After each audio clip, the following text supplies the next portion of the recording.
The manila envelope felt heavy in my hands, though it contained just a few sheets of paper. My fingers trembled as I pulled out the documents, and there it was, the proof that my entire life had been built on quicksand.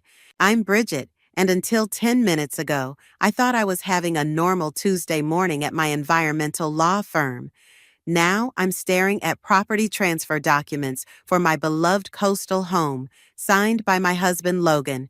Correction, my soon-to-be ex-husband, without my knowledge or consent. Bridget, Grayson knocked on my office door. The Morrison case files are ready for... Hey, are you okay? I looked up at my mentor and friend, vision blurring with tears I refused to let fall. He sold our house, Gray. The bastard sold our house. What? How is that even possible? Remember when I signed those papers he claimed were for refinancing? I laughed bitterly. Turns out I signed over my rights to the property. God, I'm such an idiot. Grayson crossed the room and picked up one of the scattered documents. Who sent these? Anonymous package. But wait, there's more. I pulled out the glossy brochure. Introducing Ocean Vista Luxury Condominiums. Guess where they're planning to build? No. Grayson's eyes widened as he recognized the pristine coastline in the renderings. That's protected land. The habitat studies alone would normally take years, I know. But look who's heading the development. I pointed to the name at the bottom of the page. Sophie Anderson? Grayson whistled low. Isn't she the reason my marriage is over? Yeah. My phone buzzed with a text from my daughter Rhea. Mom, Dad's acting weird. Can you pick me up from school early? I need to go get Rhea, I said, standing up. But first, I pulled up Logan's contact and hit dial, putting it on speaker. He answered on the third ring. Hey, Bridge, I'm kinda busy. Busy selling our home to your girlfriend's development company? Silence. Then, how did you save it? You know what that land means to me, to us, to Rhea. The tide pools where she learned to swim, the beach where we spent every summer. It's just property, Bridget, and it's done. The papers are signed. Through fraud, I spat. You really think I won't fight this? Fight what? It's perfectly legal. Maybe if you weren't so busy saving every endangered butterfly, you'd have read what you were signing. Grayson grabbed my arm as I started to shake. Logan, he said firmly, you might want to lawyer up. Gray? Should have known you'd be there. Listen, Bridget, take the money and move on. Sophie's plans are already in motion. Sophie's plans? I laughed, but there was no humor in it. Tell me, does she know about the protected species surveys, the environmental impact reports, the coastal commission requirements? You wouldn't. Watch me. I ended the call and slumped into my chair. Grayson squeezed my shoulder. What's the play here? First, I pick up my daughter. Then, I gathered the documents, my lawyer brain already cataloging potential legal angles. Then we stop them, not just because he betrayed me, but because that land deserves better than being turned into another soulless development. The personal is political. Grayson nodded. You know this won't be easy. Nothing worth fighting for ever is. I grabbed my keys and headed for the door, then paused. Gray, thank you for everything. Always. Now go get your girl. We'll strategize tomorrow. As I drove to Rhea's school, my mind raced through possibilities. Logan thought he could steamroll over 15 years of marriage, over protected habitats, over everything we'd built together. He thought wrong. Rhea was waiting at the curb, her long dark hair, so like mine, whipping in the coastal wind. She climbed in, looking worried. Mom, what's going on? I took a deep breath, remembering my promise to always be honest with her. Your father made some decisions that are going to change things for us, big things. But I want you to know that whatever happens, we're going to face it together. She studied my face, too perceptive for 14. Is this about the house? I heard him on the phone talking about selling it. My heart clenched. Yes, honey, but I'm going to fight for it. Not just the house, but everything it represents. The coastline, the wildlife, our memories. Good, she said firmly. That's our home, and those tide pools are important. My science teacher says they're like nurseries for the ocean. I smiled, pride mixing with determination. Exactly. Want to grab some ice cream and talk about it? Can we go to the beach after? One last time, maybe? Not the last time, I promised, turning toward our favorite ice cream shop. Not if I have anything to say about it. And I had plenty to say. Logan and Sophie had no idea what they'd started. This wasn't just about revenge anymore. It was about justice, about standing up for what's right. And I was just getting started. Look what I found in Logan's desk drawer. I spread the letters across Grayson's kitchen table, my hands still shaking from the adrenaline of breaking into my old home office. Love letters, dozens of them, dating back months before he asked for the divorce. Grayson picked one up, his eyebrows rising as he scanned the page. Sophie certainly has a way with words. Our coastal paradise awaits. She was planning this from the start. There's more. I pulled out a folder of documents, preliminary development plans from 8 months ago, building permits filed under a shell company, environmental surveys that looked suspiciously rushed. Coffee? Grayson asked, already moving to his kitchen. I have a feeling we'll need it. Make it strong. I sorted through the papers, my lawyer's eye catching every suspicious detail. They've been laying the groundwork for this development long before Logan even mentioned divorce. The doorbell rang, and Grayson returned with Yvonne, our local environmental activist. Her eyes lit up at the sight of all the documents. Sorry I'm late, she said, dropping her bag. Had to finish up at the Marine Conservation Center. What have we got?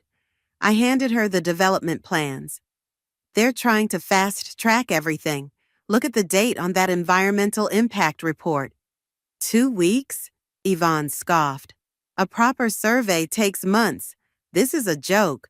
A joke that could destroy protected habitat, Grayson added, setting down 3 steaming mugs. The question is, how do we stop it? My phone buzzed. A text from Rhea. Dad's here with Sophie. They're talking about moving in together. I hate this. First, I said, typing back a quick response, we need to understand exactly what we're dealing with. Yvonne, what species are we looking at in those tide pools? Several endangered species, including the black abalone. Plus, it's a critical breeding ground for... Another buzz interrupted her. This time it was an email from Morgan, the developer, announcing a town meeting about the exciting new Ocean Vista project. Perfect timing, I smiled. They're giving us a platform. You're not thinking of going public already? Grayson asked. Why not? They think they've got this wrapped up. Let's show them otherwise. I stood up and started pacing. Yvonne, can you get your conservation group to attend? We need numbers. Consider it done, and I can bring evidence of the actual wildlife impact. Gray, we need legal precedents, similar cases where development was stopped due to environmental concerns. He was already typing on his laptop. On it. But Bridget, you should know. I did some digging on Sophie. This isn't her first rodeo. She's got a pattern of targeting valuable coastal properties through personal means. You mean sleeping with the owners? I laughed bitterly. Wish I'd known that earlier. My phone rang. Logan. I put it on speaker. What the hell are you doing at my house, Bridget? Our house, Logan. The one you fraudulently sold. I was just collecting some interesting reading material. Those letters are private property. Like the tide pools you're planning to destroy? Don't worry. I left plenty of evidence for your lawyer. Speaking of which, see you at the town meeting next week? This is harassment, he sputtered. Sophie says, tell her to check her facts about the black abalone population. Her environmental survey seems to have missed quite a bit. I hung up, hands shaking again, but this time with excitement rather than anger. He sounds nervous, Grayson observed. He should be. I pulled up the town meeting details on my laptop. Look at this. Morgan's listed as the primary presenter. Wanna bet Sophie keeps her name off everything official? Smart Money says she's pulling the strings but keeping her hands clean. Yvonne agreed. Classic developer tactic. My phone buzzed again. Rhea, can I come to your office after school tomorrow? I want to help. I smiled, typing back. Absolutely. Bring your science notebook. We need to move fast, I told my impromptu team. The development plans show they want to break ground in 3 months. That's impossible, Yvonne protested. The permits alone. Unless they've got someone on the inside, Grayson finished. I'll start checking the permit office records. And I'll rally the conservation community, Yvonne added, gathering her things. We'll need every voice we can get. After they left, I stayed at Grayson's table, reading through Sophie's letters again.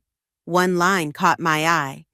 Once the old house is gone, we'll build something magnificent, something worthy of our love. I pulled out my phone and texted Logan one last time.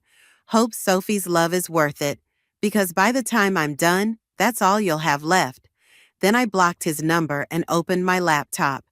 Time to start drafting my presentation for the town meeting.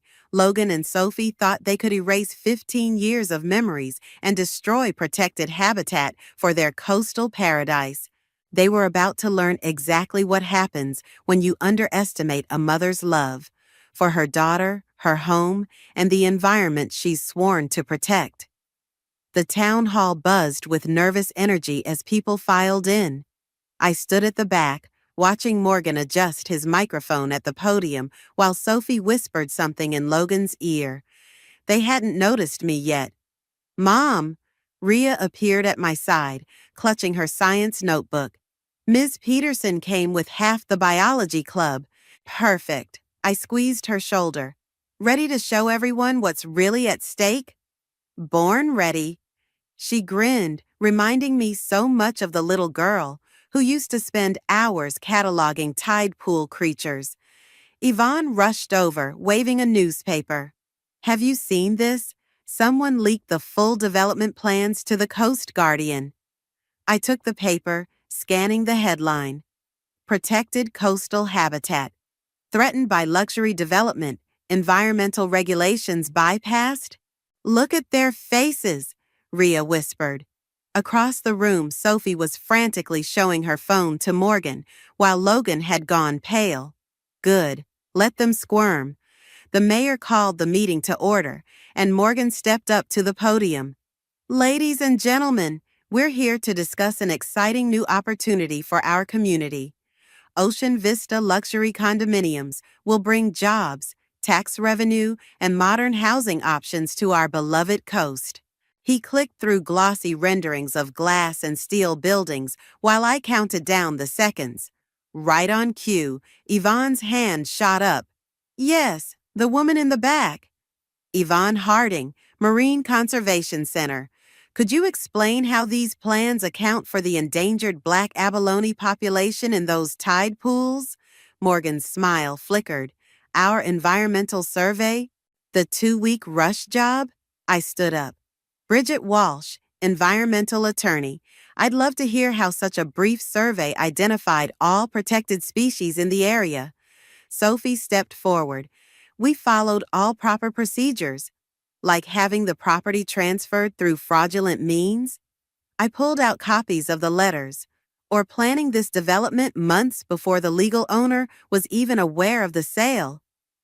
The room erupted in murmurs. Logan started toward me, but Grayson blocked his path. Order, please. The mayor banged his gavel. Ms. Walsh, these are serious allegations. With serious evidence, I moved to the front, Rhea at my side. My daughter would like to present her ongoing research on the tide pool ecosystem. Rhea stepped up, voice clear and strong. I've been documenting the marine life in these tide pools for my advanced biology project. In the past year alone, I've identified 3 protected species that aren't mentioned in the developer's survey. She clicked through her own presentation. Detailed photographs, population counts, breeding cycle data. The audience leaned forward, captivated. This isn't just about one piece of property, I added. It's about protecting a critical habitat that belongs to all of us. The sale is legal, Sophie snapped. The development will proceed. Really? I projected the Coast Guardian article onto the screen. Because according to this, several permit applications contain irregularities that warrant investigation. Morgan's face darkened. Who leaked those documents? Does it matter? The truth was bound to come out. An elderly man stood up. My grandchildren learn about marine biology in those tide pools. You can't just destroy them. More voices joined in, the mood in the room shifting rapidly. Sophie grabbed Logan's arm, whispering furiously. He shook her off, heading for the exit. Wait, Rhea called out. Dad? He stopped, turning slowly. Rhea, this is complicated. No, it's not. She held up her notebook. You taught me to care about these creatures. Remember? You used to say they were special, that we were their guardians.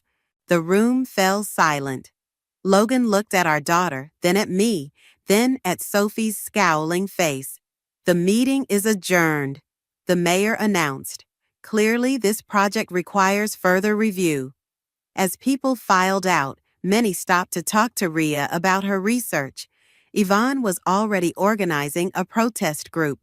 Grayson collected contact information from potential witnesses about the permit irregularities. Sophie stormed past me, Morgan in tow. This isn't over. You're right, I replied calmly. It's just beginning. Later, over ice cream with Rhea, my phone exploded with notifications. The Coast Guardian article had gone viral, picked up by national environmental news sites. Mom? Rhea asked, picking at her sundae. Did you leak those documents? No, honey, I smiled, but I made sure the right people knew where to look. Do you think we'll save it? The house, the tide pools, everything?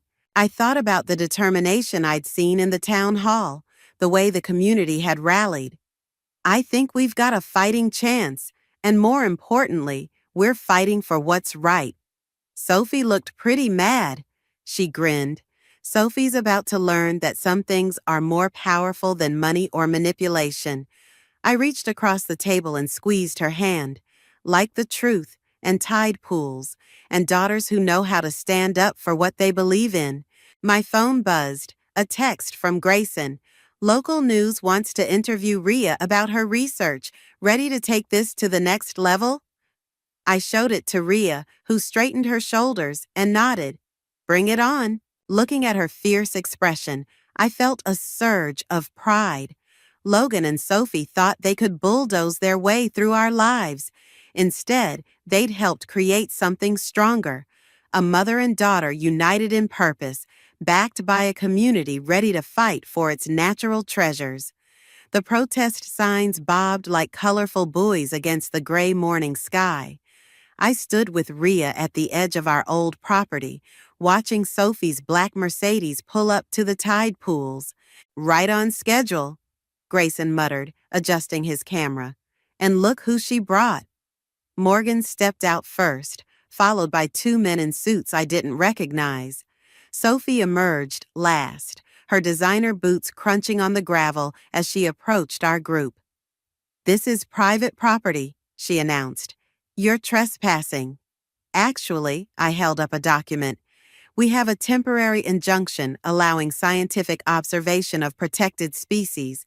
Would you like to see the court order? Her perfectly painted lips tightened. Morgan, handle this. Mrs. Walsh. Morgan stepped forward, all fake sympathy. Let's talk privately. I'm sure we can reach an arrangement. Like the arrangement you made with the permit office? Yvonne called out, her phone recording everything. The one under investigation? Morgan's face reddened. These allegations are groundless. Mom! Rhea tugged my sleeve, pointing toward the tide pools. They've got equipment. A truck was backing up to the shoreline, carrying what looked like survey tools and marking stakes. Stop! I moved forward. You can't bring equipment onto this site while the injunction is in place. Watch me, Sophie snapped, signaling the truck driver. Mom, the tide's coming in, Rhea said urgently. The abalone.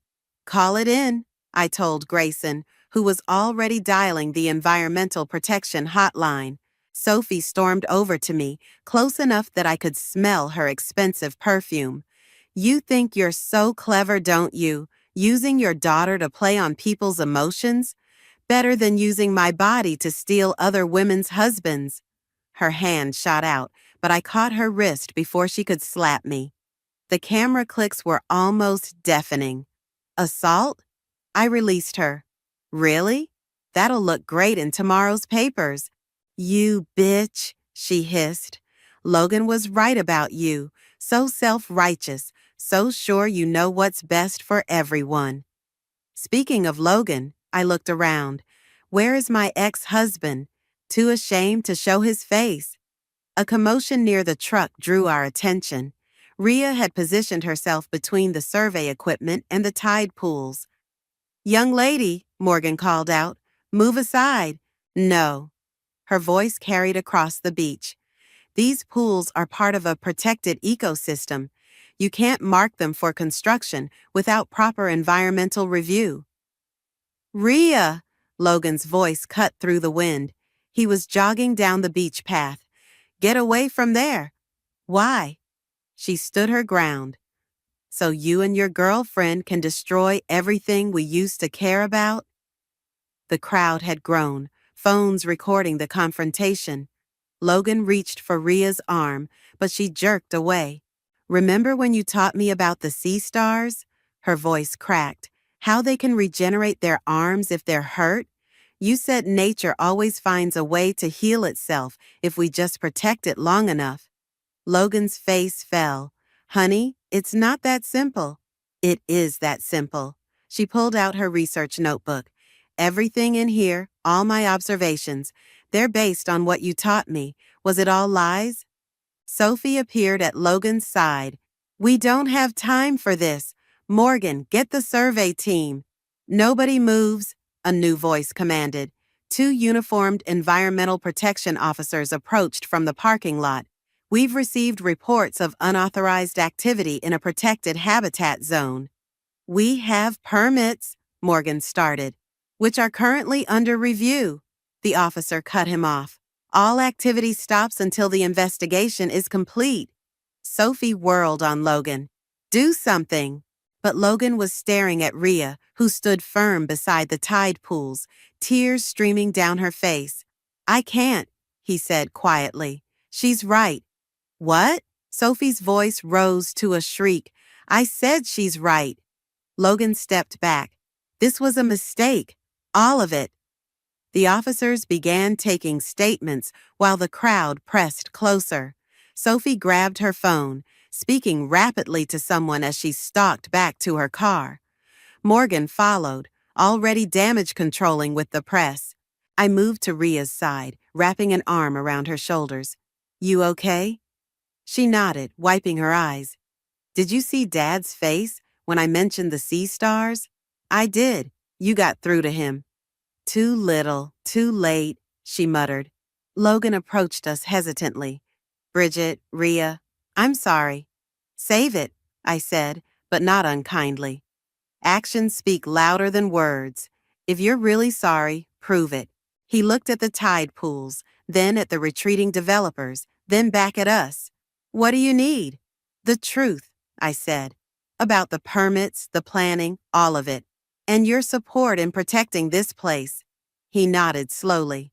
Sophie won't like that. Since when did Sophie's likes matter more than your daughter's future? The tide was coming in now, water filling the pools where Rhea had spent so many happy hours learning about life's delicate balance. Sometimes I realized it takes the threat of losing something precious to remember why it was precious in the first place. The courthouse steps were crowded with reporters and environmental activists. Rhea clutched my hand as we pushed through, her other hand holding her research binder close to her chest. "Ready?" I asked her. She nodded, eyes fixed on the entrance where Sophie and Morgan were giving statements to the press. "This frivolous lawsuit is nothing but a bitter ex-wife's attempt at revenge," Sophie was saying. "The development will bring jobs and prosperity and destroy critical wildlife habitat," Rhea called out, her voice carrying across the steps. Cameras swiveled toward us.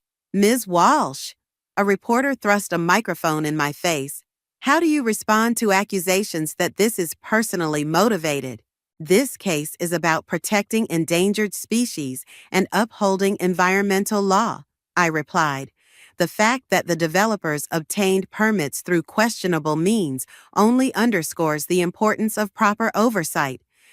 Inside the courtroom, I spotted Logan sitting alone, away from Sophie's team.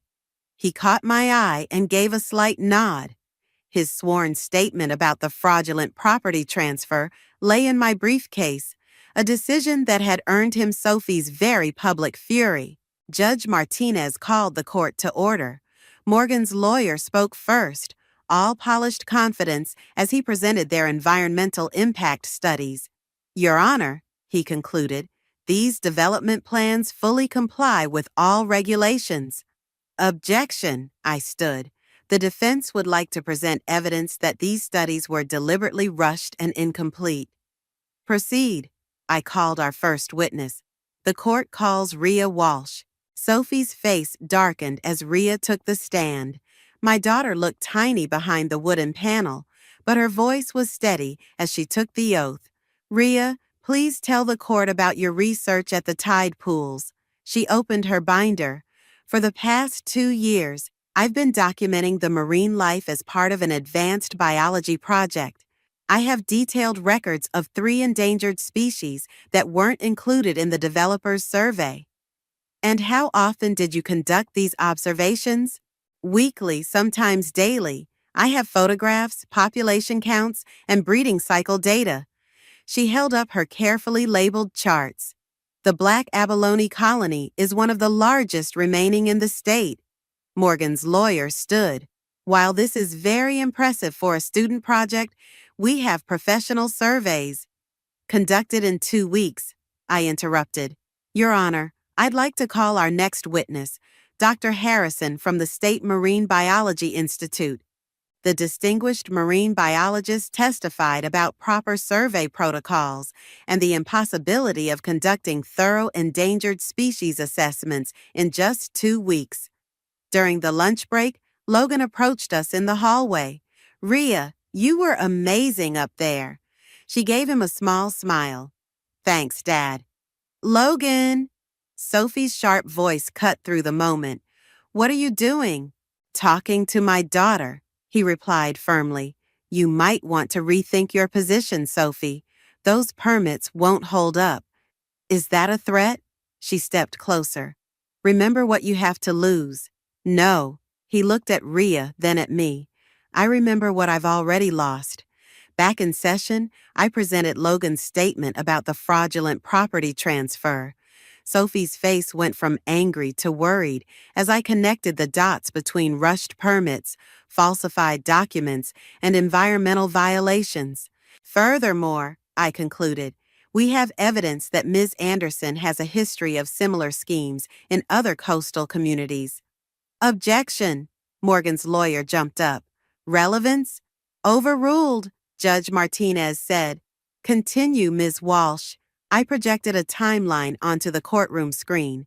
These documents show a pattern of targeting valuable coastal properties through personal relationships, followed by rushed development applications that bypass environmental protections. Sophie stood abruptly. "This is character assassination." "Sit down, Ms. Anderson," the judge warned. I called my final witness, a former business partner of Sophie's from another coastal development project. His testimony about their previous methods left Sophie white-faced and Morgan looking distinctly uncomfortable. Your Honor, I summarized, we've demonstrated clear violations of environmental law, fraudulent permit applications, and a deliberate attempt to circumvent protected species regulations. We ask for an immediate halt to all development plans and a full environmental review of the property. Judge Martinez took off her glasses. Given the evidence presented, I'm granting an immediate injunction against any development activity. Furthermore, I'm ordering a criminal investigation into the permit application process. The gallery erupted in whispers. Sophie stormed out, Morgan hurrying after her. Logan remained seated, looking relieved despite everything. Outside, Rhea hugged me tight. We did it. We did it. The tide pools are safe. Reporters swarmed around us, but Yvonne and her conservation group formed a protective circle, leading us down the courthouse steps. Mom, Rhea said as we reached the car, can we go to the beach? I want to check on the tide pools. I looked at my daughter, no longer the little girl who first fell in love with sea stars, but a young woman who'd found her voice fighting for what she believed in.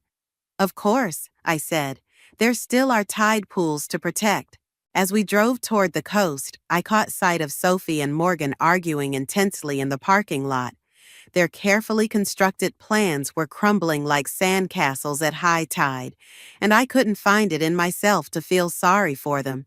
Some victories taste like revenge, but this one tasted like justice. You need to see this, Grayson said, dropping a thick folder on my desk. Sophie's past is even darker than we thought.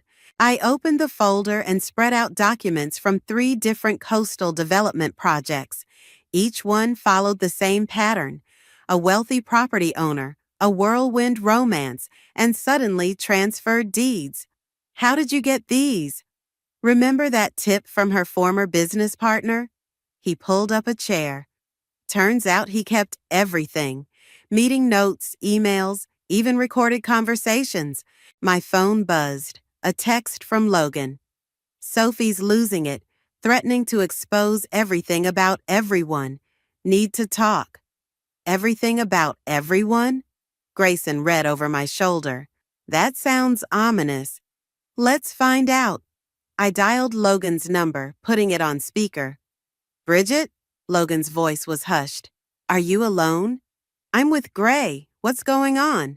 Sophie's at Morgan's office right now, trying to convince him to move forward despite the injunction. She's got dirt on half the city council, apparently. Of course she does, I muttered. What kind of dirt?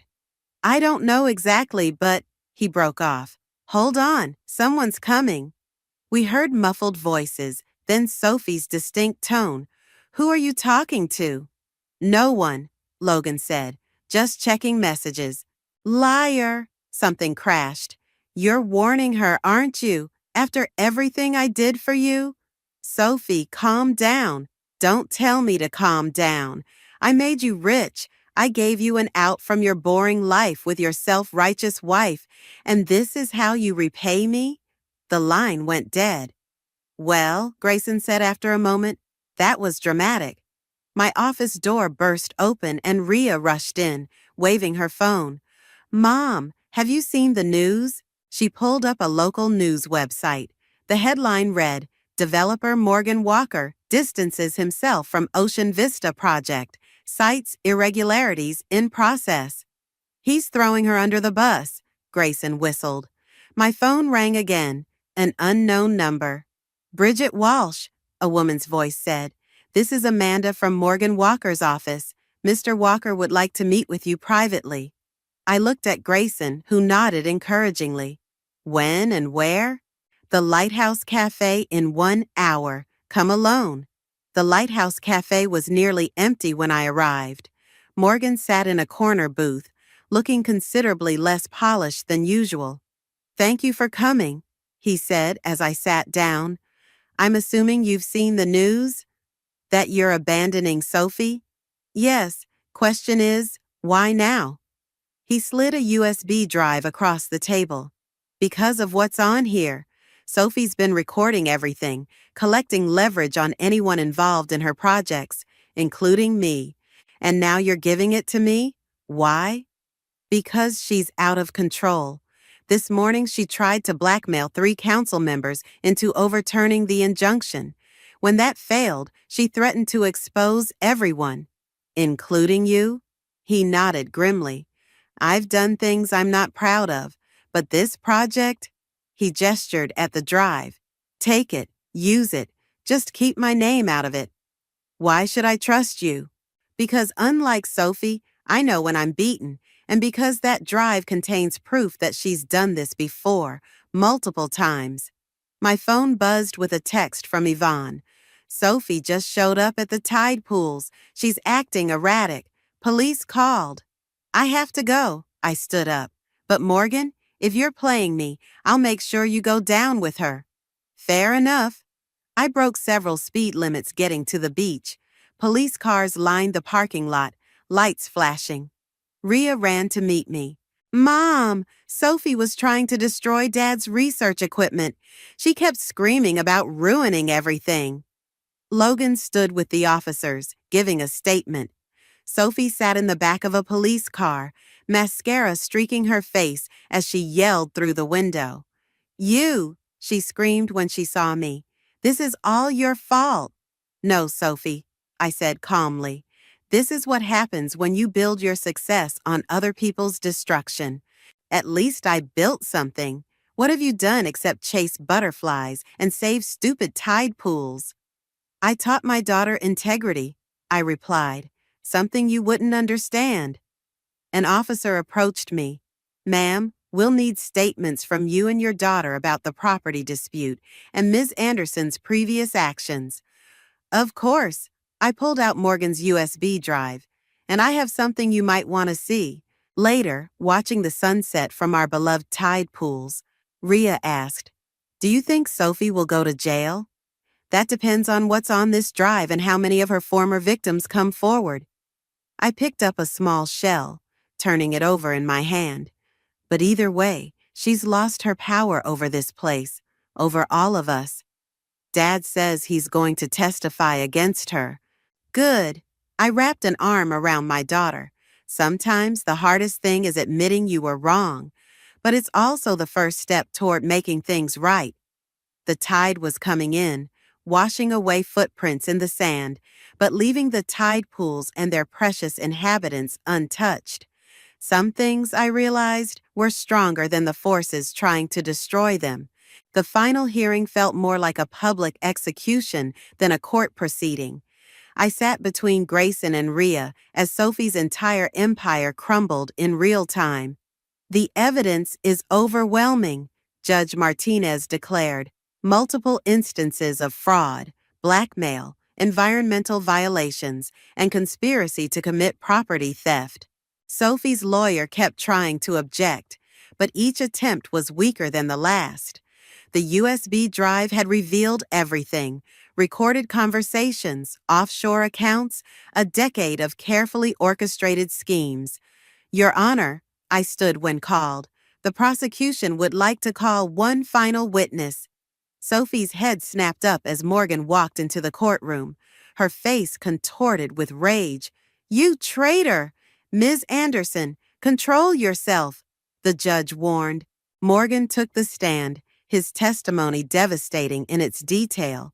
He outlined every step of their standard operation, identifying valuable coastal properties, researching the owner's vulnerabilities, and Sophie's careful seduction of targeted men. And the environmental surveys? I asked. Falsified, all of them. We had a network of corrupt officials who would rush through the permits. Sophie launched to her feet. He's lying. Logan, tell them he's lying. But Logan, sitting in the witness box, just shook his head. No more lies, Sophie. She crumpled into her chair as Morgan continued describing their operation. When he finished, the courtroom was dead silent. Judge Martinez shuffled her papers. Given the evidence presented, this court finds the defendant guilty on all counts. The sentencing was swift and severe, significant jail time, massive fines, and complete forfeiture of all assets gained through fraudulent means. Furthermore, the judge continued, all properties involved in these schemes will be returned to their rightful owners, or, where appropriate, designated as protected land. I felt Rhea squeeze my hand as Sophie was led away in handcuffs, still screaming about betrayal and revenge. Outside the courthouse, reporters swarmed us. Ms. Walsh, how does it feel to have exposed one of the largest environmental fraud schemes in state history? This was never about personal victory, I replied, drawing Rhea close. It was about protecting our natural heritage and standing up for what's right. Logan approached through the crowd. Bridget, Rhea, can we talk? We found a quiet corner away from the cameras. I've been thinking, he said, running a hand through his graying hair. The house, our house, it's yours if you want it back. The court's returning the deed. Dad? Rhea looked up hopefully. I know I can't fix everything I broke, he continued, but maybe this is a start. I studied his face, the familiar creases around his eyes, the unfamiliar humility in his expression. The house was never just about property, Logan. It was about trust, family, memories. I know, and I destroyed that trust. But watching Rhea fight for those tide pools, seeing her stand up for what she believes in, he smiled sadly. She got that from you. From both of us, I corrected. The old you, anyway, the one who taught her about sea stars. A commotion drew our attention. Morgan was leaving the courthouse, surrounded by federal agents. They're seizing everything, Logan explained. All the development companies, the properties, the accounts. Sophie's empire is gone. Good, Rhea said firmly. The coast deserves better. Speaking of which, I pulled out some papers. Yvonne and I have been working on something, a proposal to turn the coastal property into a marine education center, complete with protected tide pools and a research facility. Logan's eyes widened. Really? Rhea's research would be part of the founding exhibition. I handed him the proposal. We could use someone with development experience on the board, someone who understands both sides of the issue now. He took the papers, hands trembling slightly. You'd trust me with that? Trust has to start somewhere, Rhea said, like those sea stars growing new arms. Later that evening, we stood on our old back deck, watching the sunset paint the tide pools in gold. Yvonne and Grayson were inside, going over plans for the education center. The sound of their excited discussion drifted out through the open windows. Mom? Rhea leaned on the railing. Are we really gonna live here again? Do you want to? She nodded, but different this time, better. Like a tide pool after a storm, I said, the same, but renewed. My phone buzzed. A news alert about Sophie's case. The story had gone national, sparking investigations into similar schemes across the country. Our little fight for one piece of coastline had turned into something much bigger. Ms. Peterson wants me to present my research at the State Science Symposium, Rhea announced. She says it's not just about marine biology anymore. It's about environmental justice. I watched my daughter's face glow with purpose and pride. Sometimes the biggest victories come from the smallest beginnings. A girl's love for tide pools, a mother's need to protect what matters, a community's willingness to stand up for its natural treasures. The tide was coming in, and with it, the promise of renewal. Not just for the coast we'd fought to protect, but for all of us who'd been transformed by the fight. The ribbon-cutting scissors felt heavy in my hands as I faced the crowd gathered outside the New Coast Marine Education Center. Camera flashes popped while Rhea stood beside me, beaming at the Walsh Tide Pool Research Laboratory sign above the entrance. Ready? I whispered. She nodded, placing her hands next to mine on the scissors. Together, we cut the blue ribbon as cheers erupted from the assembled crowd. And now, the mayor announced, I'd like to invite our founding director to say a few words. I stepped up to the podium, looking out at the familiar faces. Grayson and Yvonne sat in the front row, both grinning proudly. Logan stood at the back, more gray at his temples now, but looking more like his old self than he had in years. When my daughter first fell in love with these tide pools, I never imagined they would become the center of such transformation, I began. But sometimes the smallest ecosystems teach us the biggest lessons about resilience, adaptation, and renewal. Movement caught my eye. A group of elementary school students pressed their faces against the laboratory windows, eager to see inside. This center represents more than just conservation, I continued. It represents what happens when a community stands together to protect what matters. And now, I'd like to introduce the person who inspired it all, our lead youth researcher, Rhea Walsh. Rhea took the podium with confidence that made my heart swell. Hi, everyone. Before we go inside, I want to show you something. She held up a clear container filled with seawater. Inside, a small sea star moved slowly along the glass. This is Hope, she explained. We found her after a storm last month, missing 3 arms. But look, she pointed to the tiny new arms beginning to grow. She's healing, rebuilding, just like we are. The crowd applauded as we opened the doors.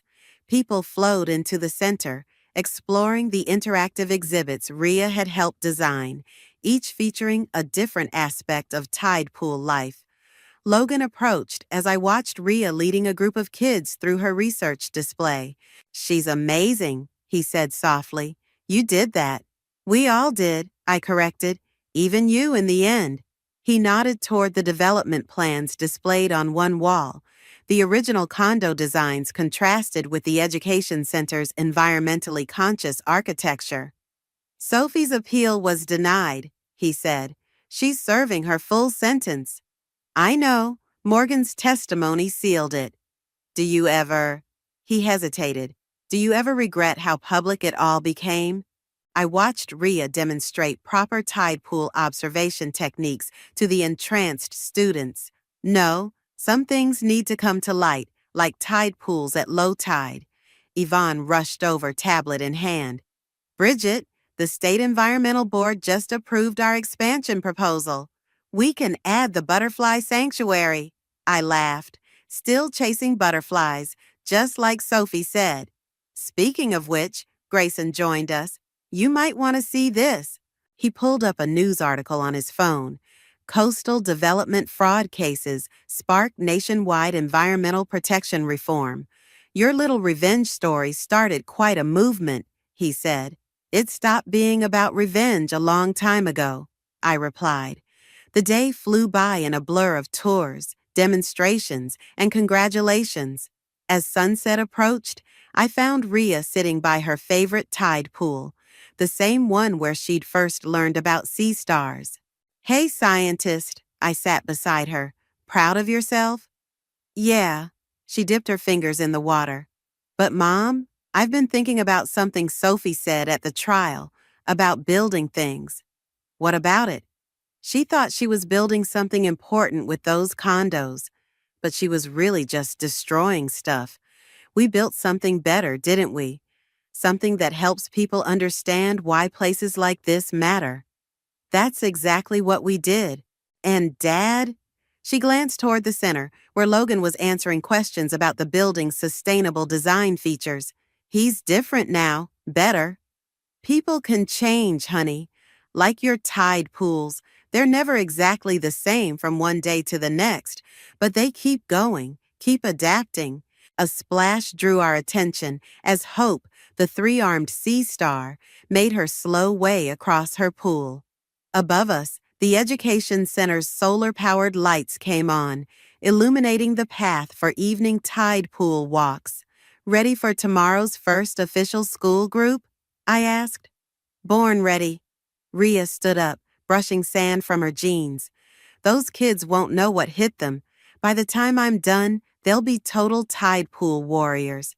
I laughed, following her inside where Grayson and Yvonne were setting up for tomorrow's opening day. Logan gave us a wave as he headed out, looking more at peace than I'd seen him in years. The center hummed with possibility. All our hard work transformed into something lasting, something meaningful. Not just a victory over those who would destroy beauty for profit, but a promise to future generations that some things are worth fighting for. "Mom," Rhea called from the lab, "come look at this. Hope's growing another arm." I smiled, heading toward my daughter's voice. Some victories taste like revenge, but the best ones taste like hope.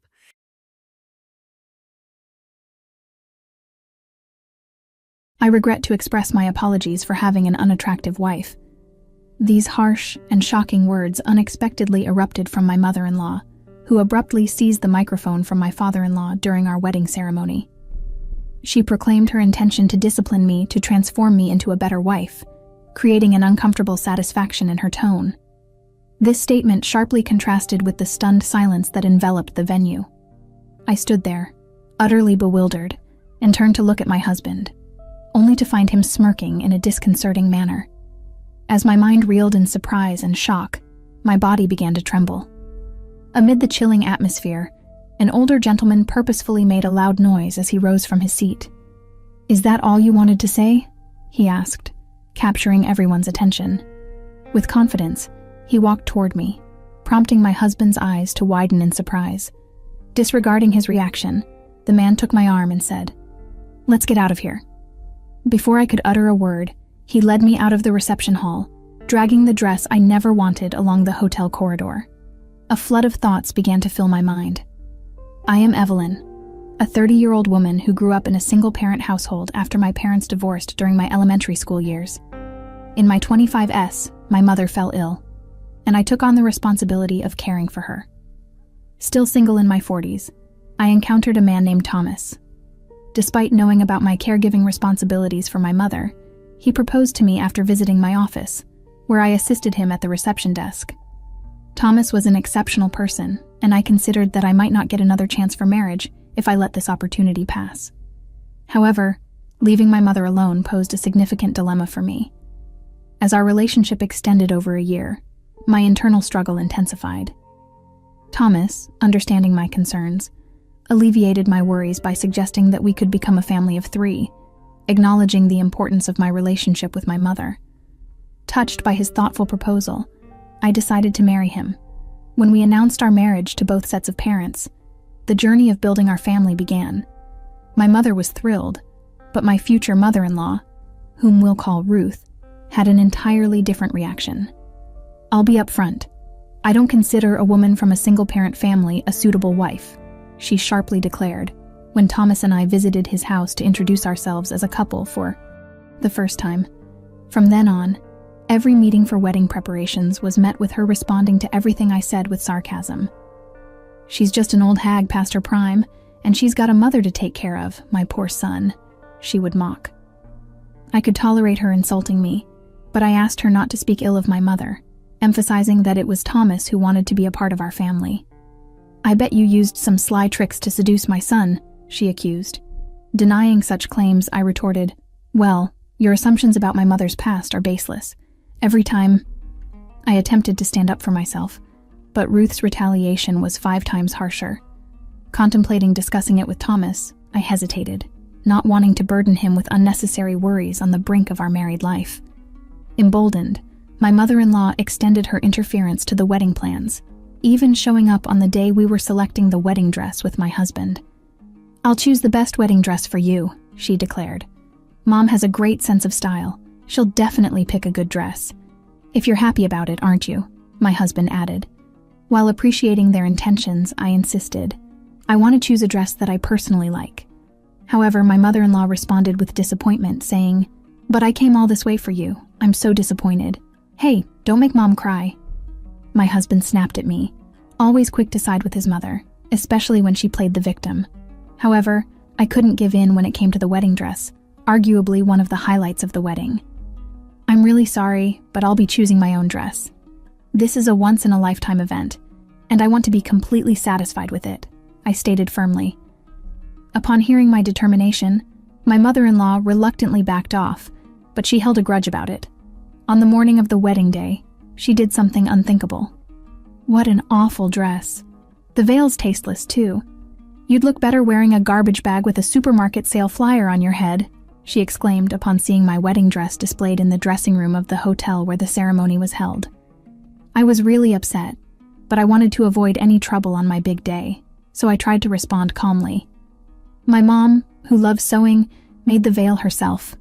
We chose the dress together. I appreciate it, I responded. You're going to wear something chosen by a woman who cheated and got dumped by her man, my mother-in-law declared. Suddenly her eyes widened, and she raised her voice, appearing furious. Then she splashed canned coffee from her purse all over my dress. Stop it! What are you doing? I exclaimed, watching in horror as my dress quickly turned brown. Desperately, I grabbed a nearby towel to wipe the dress, but it was too late. The dress was in no condition to be worn. This is what happens when you don't listen to me. I've left a dress I chose with the ceremony staff. You're wearing that for the wedding, okay? She stated before leaving the dressing room. She must have brought the canned coffee intending to ruin my dress from the beginning. Since she had, I then proceeded to the separate waiting room where my husband was, and tearfully recounted the recent incident, expressing my frustration about how unfair it was. This is going to ruin the wedding.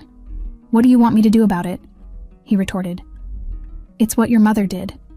I've been silent until now, but there were other times. Enough already. You're annoying. He interrupted me, shouting in anger, his expression mirroring my mother-in-law's when she spilled coffee on my dress.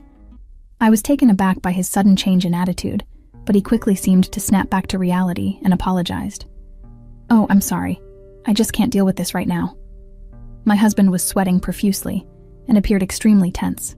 Feeling sorry for barging in and understanding the stress of the situation, I decided to give him some space. I opted to compose myself and attentively listen to him. You seem pretty stressed out. What's going on? I inquired. Actually, the CEO of my company is suddenly attending our wedding. It seems that, by chance, the CEO, who happened to be at the hotel for work, met Thomas's boss. After hearing about our wedding today, he prepared a gift. Furthermore, since one of Thomas's colleagues couldn't attend due to a sudden illness and there was an empty seat, they invited the CEO to participate as well. What a coincidence. Showing off your skills here might lead to a promotion.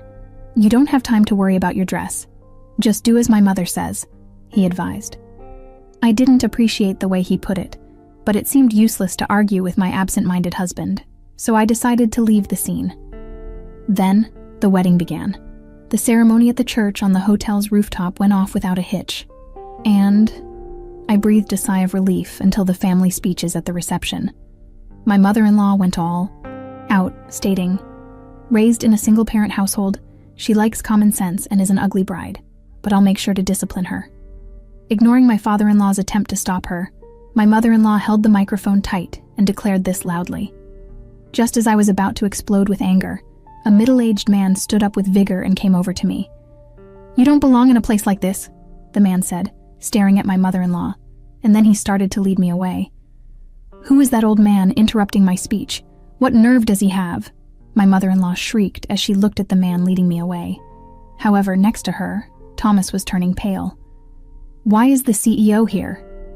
It turned out that the middle-aged man was the CEO of Thomas's company. Sweating profusely from his forehead, Thomas seemed extremely flustered.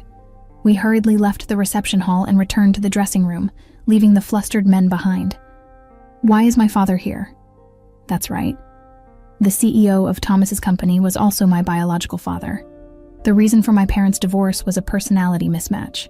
They fought constantly while both working and decided to divorce because they thought it was affecting me negatively. Therefore, even after the divorce, my parents occasionally met.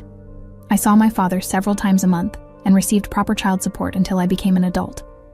Even after my mother needed care, he helped out in various ways, so our relationship was very good. However, I hadn't asked much about my father's job.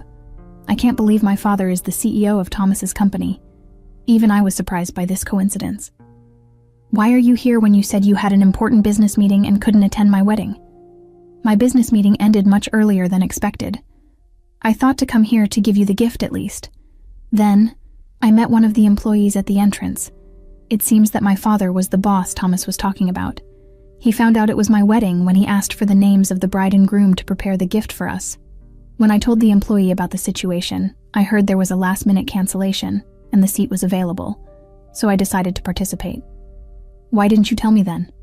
After consulting with your mother, we decided to make it a surprise. I never imagined it would turn out like this. My father looked somewhat sad inside. Just as I was about to talk to my father, the door of the dressing room opened. Evelyn, you can't just run off like that. My mother-in-law, who had arrived, was speaking in a fake sweet voice I had never heard before. I got goosebumps from how creepy it was. She must have heard from her husband that my father was the CEO. Who do you think caused all of this? That was just a little joke. How dare you make such a vulgar joke at my daughter's big moments? That's even more unforgivable. What? No, it wasn't a joke. Then huh? So you're saying you seriously called my daughter ugly? Challenged by my father, my mother-in-law was lost for words, repeating and well. Her eyes darted back and forth. Suddenly my husband rushed in, his footsteps echoing, and he prostrated himself before my father. I apologize for the rudeness of my mother. You're apologizing to the wrong person, my father said, looking down at my husband with a cold gaze and a stern voice. Angelo, I'm sorry. My mom did all this on her own. If that's the case, why didn't you stop your mother when she was insulting me? I was shocked and couldn't move. Besides, my dad tried to stop her, but it sure seemed like you were grinning and sitting pretty comfortably. That's just your imagination. Anyway, the only one to blame for everything is my mom, my husband shouted, pointing accusingly at his mother. Stephen, are you betraying your mama? Didn't we agree to discipline this cheeky wife together? Hey, don't say unnecessary things. You said we should use this wife who won't let mama choose her dress like a rag and make her understand her place. Shut up. My husband covered his mother's mouth to stop her from speaking further. Her muffled voice was truly comical. So, would you like to explain what's really going on? No, this is something my mother did on her own. It's for your own good, to be honest. Right now, don't you think? Upon my father started questioning, my husband shuddered and finally began to speak. When Evelyn insisted on choosing her wedding dress, my mother said she would become a cheeky wife if not properly disciplined. What's wrong with choosing my own dress? It's only natural that a wife listens to her mother-in-law, isn't it? If you can't even do that, I thought you'd become a bad wife who wouldn't listen to her husband in the future. First of all, a married couple should be equals, right? There's no hierarchy if I can't make you listen to me. There's no point in marrying a woman on the verge of becoming an old hag. The truth finally slipped out of my husband's mouth. He had decided to marry me, not because he loved me for who I am, but because he thought I would be a convenient tool to use. Were all those words about wanting to take care of my mother, wanting to become a family of 3, all lies? Of course, you had plenty of savings, don't you? I was planning to use that to build a 2-family house. I wanted to make you work like a slave and live happily with my mother, but now it's all ruined. Once my husband started speaking his mind, there was no stopping him. He was not only intent on making me submit, but was also willing to drain our savings. How selfish could a person be? Seeing my disgust, my husband seemed to realize he had misspoken, and his face took on a shocked expression. No, that's not what I meant. That's it. It's over. You don't need a wife who won't spend money or act as a servant, do you? Wait a minute. I just lost my temper and blurted out something I didn't mean, as if I could believe that I simply can't marry you. Sensing my resolve, my husband was visibly shaken, pacing around aimlessly. Then he seemed to remember something. Our wedding is today. We can't possibly send the guests home now. I will apologize to our guests and return their gifts. Since your mother is the cause of our canceled engagement, you will bear the cost of the wedding. You're joking. Even if we were to break up, it's your fault for making a fuss about one little outburst from my mom, as if it was just one time. All the awful things you've said to me, they're all right here. I pulled out my smartphone from my purse. Ella, I had recorded countless unbearable words from my mother-in-law. Pressing the play button, words like poor, ugly, harsh woman came out in quick succession in her unpleasant voice. When did I record all this? Well, I'm not a fool, you know. I will be claiming damages for emotional distress. I attempted to instill discipline in my daughter-in-law. I didn't commit any wrongdoing. If you refuse to pay willingly, I'll take you to court. Please repeat the same before the judge.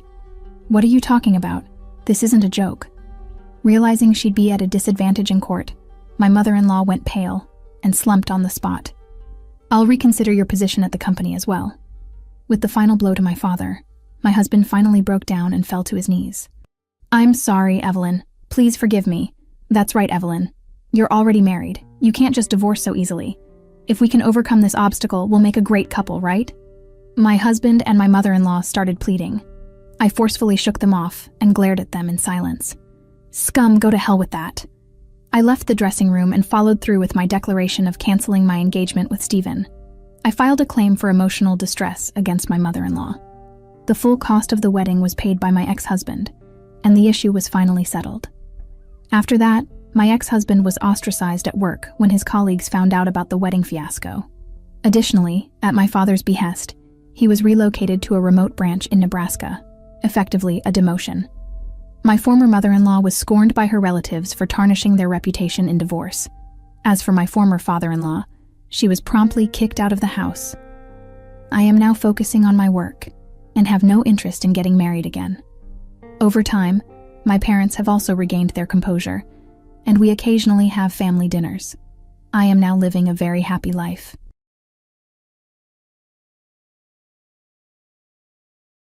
My name is Abigail, and I'm a homemaker. I married Charles after a workplace romance, and our married life has been smooth with no complaints. We get along well every day. While many people often struggle with their spouse's relatives after marriage, I've been fortunate in building a strong bond with Charles's sister, Evelyn. We enjoyed shopping and traveling together, and her company was a source of joy for me. Despite having a sister of my own, Luna, with whom I didn't share a close relationship, I often found myself wishing Evelyn were my real sister. However, tragedy struck when Evelyn passed away due to illness 2 years ago. The news devastated me, leaving me unable to eat, and my tears seemed endless until the day of the funeral. On the day of the funeral, my husband, who had arrived at the funeral home before me, urgently called and instructed me to avoid attending the funeral. His voice was harsh and angry, leaving me puzzled. He told me to run to my parents' house, promising to explain the situation later. Confused, I headed to my parents' home, trying to comprehend the unexpected turn of events. I found myself unable to attend my sister-in-law Evelyn's funeral, a person I had been close to. Returning to my parents' house with a heavy heart, I shared the distressing news my husband had conveyed to me. My parents, surprised by my sudden return, wore sad expressions as I revealed what Charles's alleged relatives had conveyed. A person claiming to be Charles's relative had accused me of being a terrible person, and even threatened to set our house on fire unless damages were paid. Perceiving it as a potential scam or harassment, my parents suggested waiting for Charles's clarification. In the midst of our uncertainty, my husband, dressed in mourning attire, urgently arrived at our house in his car. Charles bowed deeply, expressing apologies for the unforgivable acts committed by his relatives. Though they hadn't yet arrived, he insisted we go to the police as a precaution. Struggling to comprehend my husband's words, I decided to calm him down and sought details. Shockingly, Charles explained that Evelyn's suicide note contained severe accusations against me, alleging that I had encouraged her to die and had been violent. Disbelieving the claims, I realized the seriousness of the situation. His relatives were attempting to extort me with exorbitant damages, considering it a dangerous scenario as they knew our location. Urging an immediate visit to... My name is Abigail, and I'm a homemaker. I married Charles after a workplace romance, and our married life has been smooth with no complaints. We get along well every day. While many people often struggle with their spouse's relatives after marriage, I've been fortunate in building a strong bond with Charles's sister, Evelyn. We enjoyed shopping and traveling together, and her company was a source of joy for me. Despite having a sister of my own, Luna, with whom I didn't share a close relationship, I often found myself wishing Evelyn were my real sister. However, tragedy struck when Evelyn passed away due to illness 2 years ago. The news devastated me, leaving me unable to eat, and my tears seemed endless until the day of the funeral. On the day of the funeral, my husband, who had arrived at the funeral home before me, urgently called and instructed me to avoid attending the funeral. His voice was harsh and angry, leaving me puzzled. He told me to run to my parents' house, promising to explain the situation later. Confused, I headed to my parents' home, trying to comprehend the unexpected turn of events. I found myself unable to attend my sister-in-law Evelyn's funeral, a person I had been close to. Returning to my parents' house with a heavy heart, I shared the distressing news my husband had conveyed to me. My parents, surprised by my sudden return, wore sad expressions as I revealed what Charles's alleged relatives had conveyed. A person claiming to be Charles's relative had accused me of being a terrible person, and even threatened to set our house on fire unless damages were paid. Perceiving it as a potential scam or harassment, my parents suggested waiting for Charles's clarification. In the midst of our uncertainty, my husband, dressed in mourning attire, urgently arrived at our house in his car. Charles bowed deeply, expressing apologies for the unforgivable acts committed by his relatives. Though they hadn't yet arrived, he insisted we go to the police as a precaution. Struggling to comprehend my husband's words, I decided to calm him down and sought details. Shockingly, Charles explained that Evelyn's suicide note contained severe accusations against me, alleging that I had encouraged her to die and had been violent. Disbelieving the claims, I realized the seriousness of the situation. His relatives were attempting to extort me with exorbitant damages, considering it a dangerous scenario as they knew our location.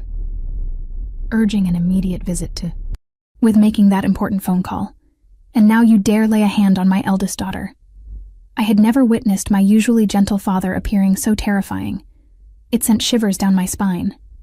Despite my uncle and aunt-in-law's dissatisfaction, they argued with my father for a while. Eventually, the police arrived and took them away in their car for questioning. My father's stern demeanor softened as he expressed concern, asking if I was okay. Though still shaken, his words brought me back to reality. I apologized to my injured sister, who assured me it wasn't my fault. My dad, feeling sorry for not being able to protect us, attempted to soothe my sister's cheek with an ice pack.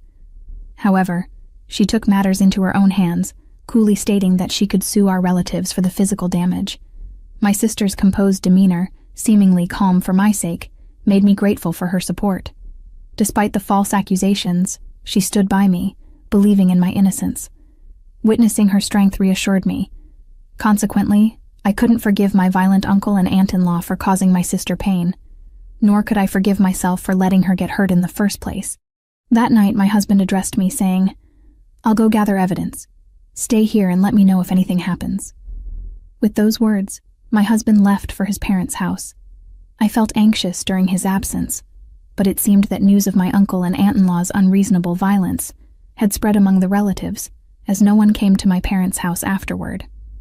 Later, we arranged a meeting at my husband's parents' house, attended by my parents, sister, husband, in-laws, and several relatives, including my uncle and aunt-in-law. The house was somewhat large. While my relatives seemed to grasp their positions to some extent, they remained under the delusion that they were right, demanding an apology with absurd logic. They insisted that if we admitted to the bullying mentioned in the suicide note, they would let us off the hook, urging us not to file a report. In the midst of this tense gathering, my usually quiet sister spoke up. $30,000, she said casually. When my uncle-in-law glared at her with a sour face, she continued, "If you give me $30,000, I will drop the idea of filing a report. I can't concentrate on my work because you hit me so hard.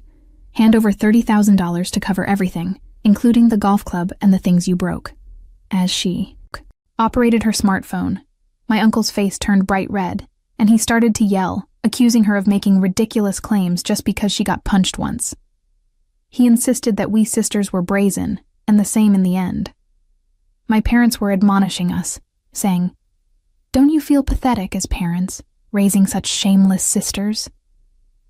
In response, my mother, with calm resolve, stated, "With all due respect, both sisters are adults. They are expressing their opinions as capable individuals, not as children. It's only natural to respond to rudeness with rudeness. I can't imagine the fear, pain, and indignation of being suddenly punched." My sister, seemingly uninterested in the squabbling over her situation, added, "Isn't the suicide note more serious than what happened to me?" She yawned casually, highlighting her lack of concern about the accusations. The cause of all this chaos was the potential tampering with the suicide note, leading my uncle and aunt-in-law, as well as other relatives, to take outrageous actions. In an attempt to clarify the situation, my husband turned to his mother and pressed her about her involvement. My mother-in-law, who had been fidgeting, flinched noticeably. Trying to downplay the situation with a simpering tone, she said, "Well, I'm getting senile, and my memory is a bit fuzzy." Ignoring her, my husband unfolded a piece of paper. This was my sister-in-law's real suicide note, which my mother had written in her diary. I had discovered its hiding place. My mother had forged a fake note, filled with lies, making it seem like my wife bullied my sister. She had read it aloud to our relatives, convincing them of its authenticity. "Who's the fool here?" my husband asked, suppressing his anger and sounding genuinely disappointed. "Mom, you wrote terrible things in your diary, wishing my sister's illness on my wife instead. I can't consider you my mother anymore," my husband declared with a cold gaze, glaring at his own mother. In response, my mother-in-law eventually became quiet and finally broke into tears. My father-in-law, who had been quietly listening, took responsibility, saying, "It's my fault for not realizing what kind of person my wife is, son. You don't have to deal with this family or these relatives anymore. You go live far and happily. I'll keep an eye on my wife and make sure she doesn't see you guys again. That's the least I can do to make amends." My husband nodded at these words and turned to his aunt and uncle, who had been silent. "Please pay the $30,000 you offered earlier. Otherwise, we'll take all the evidence and really file a police report. I'd prefer that, but it seems that's not what you want." The aunt and uncle trembled, glaring at my sister. She added, "Yay! I can buy a V-brand bag and a C-brand golf club set. Lucky me." My sister grinned with a triumphant expression on her face. While I didn't appreciate her bad personality, there was more to her happiness this time. My father's golf clubs were broken, my mother's cherished vase of flowers was shattered, and I was involved in unreasonable trouble. It seemed she deliberately spoke in an ungraceful manner so that the three of us would feel relieved. Ignoring all of this, my mother-in-law clung to my husband's leg and cried, "You're the only one left for me, my dear son." However, my husband's heart no longer opened up to her. "Why didn't you care about my sister at all? Her suicide note was switched with a fake one, wasn't it?" my husband questioned. My mother-in-law insisted, "No, it's not like that. Just listen to me." "Enough already. How low can you go?" My father-in-law thundered at his wife, who still tried to push her own version of the story. I'm done with this. Let's go, everyone. We'll talk about the money later. Goodbye." My sister quickly stood up, looking down on my mother-in-law. She walked past the bewildered relatives, confidently and gracefully heading towards the entrance. My parents followed her, and my husband took my hand, leading me out of the house. I still remember the complicated smile on his face when he said, "Even though she's like that now, she used to be a normal mom. When we came home from school, she'd greet us and give us snacks. It's a little sad that we won't be coming back to this house anymore." A week later, as I was slowly starting to regain my composure, I decided to ask my husband about the real will. He replied, "I was actually waiting until you were smiling again, and spread out the genuine will before me. I adore you, Abigail. I had a hard time with my illness, going in and out of the hospital quite often. I felt that my mother's interest in me was not as strong as her attachment to my brother. My father's affection was always apparent, but you, Abigail, being a girl too, and close in age, were my true confidant. Because of you, my emotional support, I can keep living no matter how hard it gets. That's something I feel every day. My parents have a considerable fortune, so I want you and Charles to inherit all of my estate. If it goes to my mother, she would just blow through it quickly. I know my father would understand." I embraced the will, unable to hold back my tears. "Go ahead and let it all out today," my husband comforted me, wrapping his arms around my shoulders to soothe me. From that moment forward, I resolved to wear a smile and live my life in honor of my sister-in-law. I promised myself to safeguard her inheritance until the day I truly needed it. Subsequently, my sister settled matters with my husband's aunt and uncle, negotiating a settlement of $30,000. Swiftly, she made purchases and sent them a detailed list of the items along with a letter expressing gratitude for the $30,000. While it was a characteristic Luna-like approach, I pondered whether it would suffice to erase the lingering grudge from the pain inflicted during the incident. On a positive note, my relationship with my sister improved somewhat post-incident, and she initiated invitations for shared meals. Meanwhile, my mother-in-law's emotional instability escalated, and she aged rapidly. Her paranoia intensified, leading her to mistake a stranger for me, resulting in yelling and confusion. The blame for Charles leaving was wrongly placed on me, leading to police involvement. Although she was a first-time offender, her mental state was considered, resulting in a suspended sentence. This incident branded her as a dangerous person, gaining widespread notoriety. True to his promise, my father-in-law did not abandon her, continuing to care for her while ensuring she didn't come to our place. My husband and I, having severed ties with his relatives, now lead a peaceful life.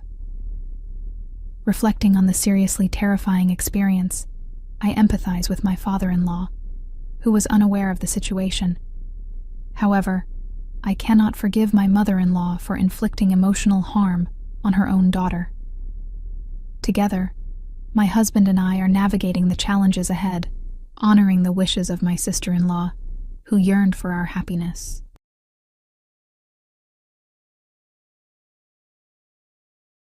I devoted 3 years of my life to taking care of her. My husband's tears welled up as he played the role of the devoted son in front of everyone. Little did they know the truth about his actions. I couldn't let this facade continue, so I decided to reveal his true nature. In a room filled with the sound of muffled sobs from the audience, I began to play audio evidence that would expose my husband, Leo. My name is Maya, and I've been married to Leo for 7 years. Currently, we live as a family of 3, with my bedridden mother-in-law. 3 years ago, her illness left her confined to her bed. With my father-in-law having passed away before our marriage, there was no one else to take care of her. Around the same time, Leo was facing difficulties in his career, and we were struggling to make ends meet. So, he approached me with a question.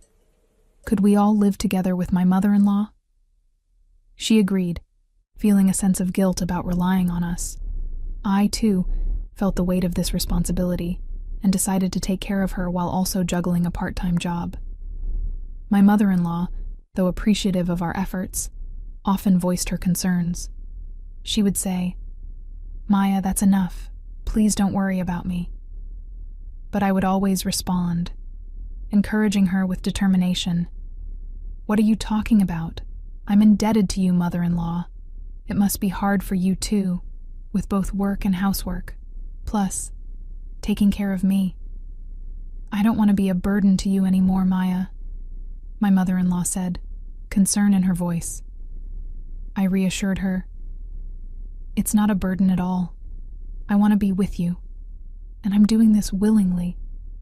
But I also want you to find your own happiness." She looked at me, her eyes welling up with tears, and quietly whispered, "Being able to talk to you every day like this is my happiness, so don't worry about it." My mother-in-law always expressed her gratitude, even though there wasn't much she could do in her current condition. She had been kind to me since we got married, and taking care of her never felt like a burden. In fact, it felt like a meaningful mission. However, there was one aspect of my life that left me dissatisfied: my husband, Leo. He was quite traditional in his views, believing that housework was solely a woman's responsibility. When we first got married, he wasn't as bad, but living with his parents seemed to make him increasingly selfish.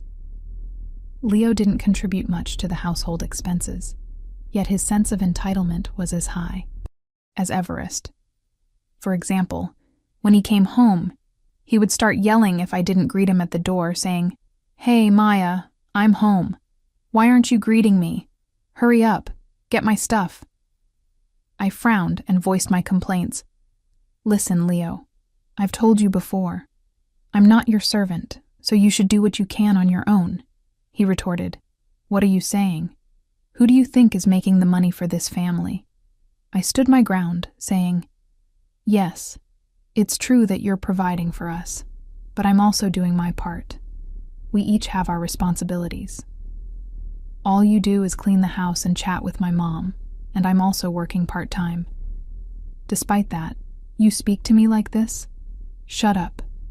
Your earnings are just peanuts, and you can't survive without me, so don't you dare defy me."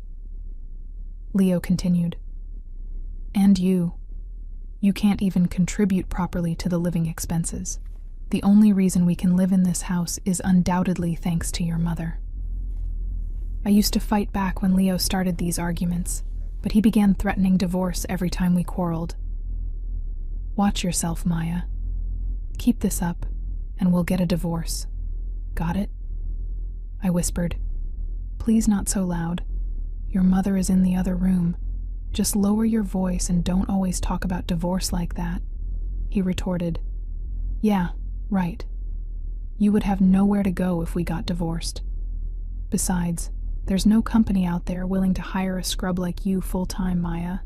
Stop talking like that. Just shut up and listen to what I'm saying, you idiot. You're so slow." Honestly, I was more than ready to divorce my husband. But when I thought of my mother-in-law, I couldn't bring myself to go through with it. She would always comfort me, saying, "You can always talk to me if you're troubled, Maya. You're my precious daughter." My mother-in-law had been kind to me, treating me as if we were truly mother and daughter. Because of her, I wanted to take care of her properly until the end. I wanted to repay her for all the kindness she had shown me. I endured those painful days with my husband in this house because I couldn't entrust my mother-in-law's care to a man like him. Then, one day, as I was preparing dinner, I heard the usual shouting from the entrance. "Hey, Maya, I'm home. Come out and greet me." I replied, "I'm using the stove right now and can't leave it." My husband retorted, "What are you kidding me? What kind of wife doesn't prioritize her husband?" He stormed into the living room, clearly impatient. He scolded me, "Hey, what are you thinking? I always tell you to greet me when I come home. Why don't you understand? As you can see, I was just frying something."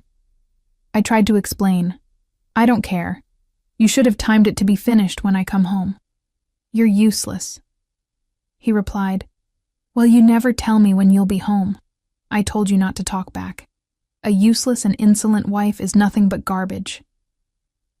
My mother-in-law, who had come out upon hearing these harsh words, spoke in a stern voice. "Leo, that is no way to talk, is it?" "Oh, Mom, you're still alive," my husband said sarcastically. She defended me, saying, "Maya is working hard every day for this household, for both of you and me.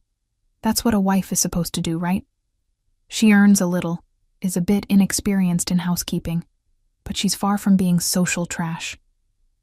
Finally, my usually quiet mother-in-law raised her voice, saying, "Enough is enough. You wouldn't say what you want about me." My husband's harsh words echoed through the room. My mother-in-law, who usually remained silent, took a stand this time. "Don't you dare slander Maya." My husband's eyes widened in surprise.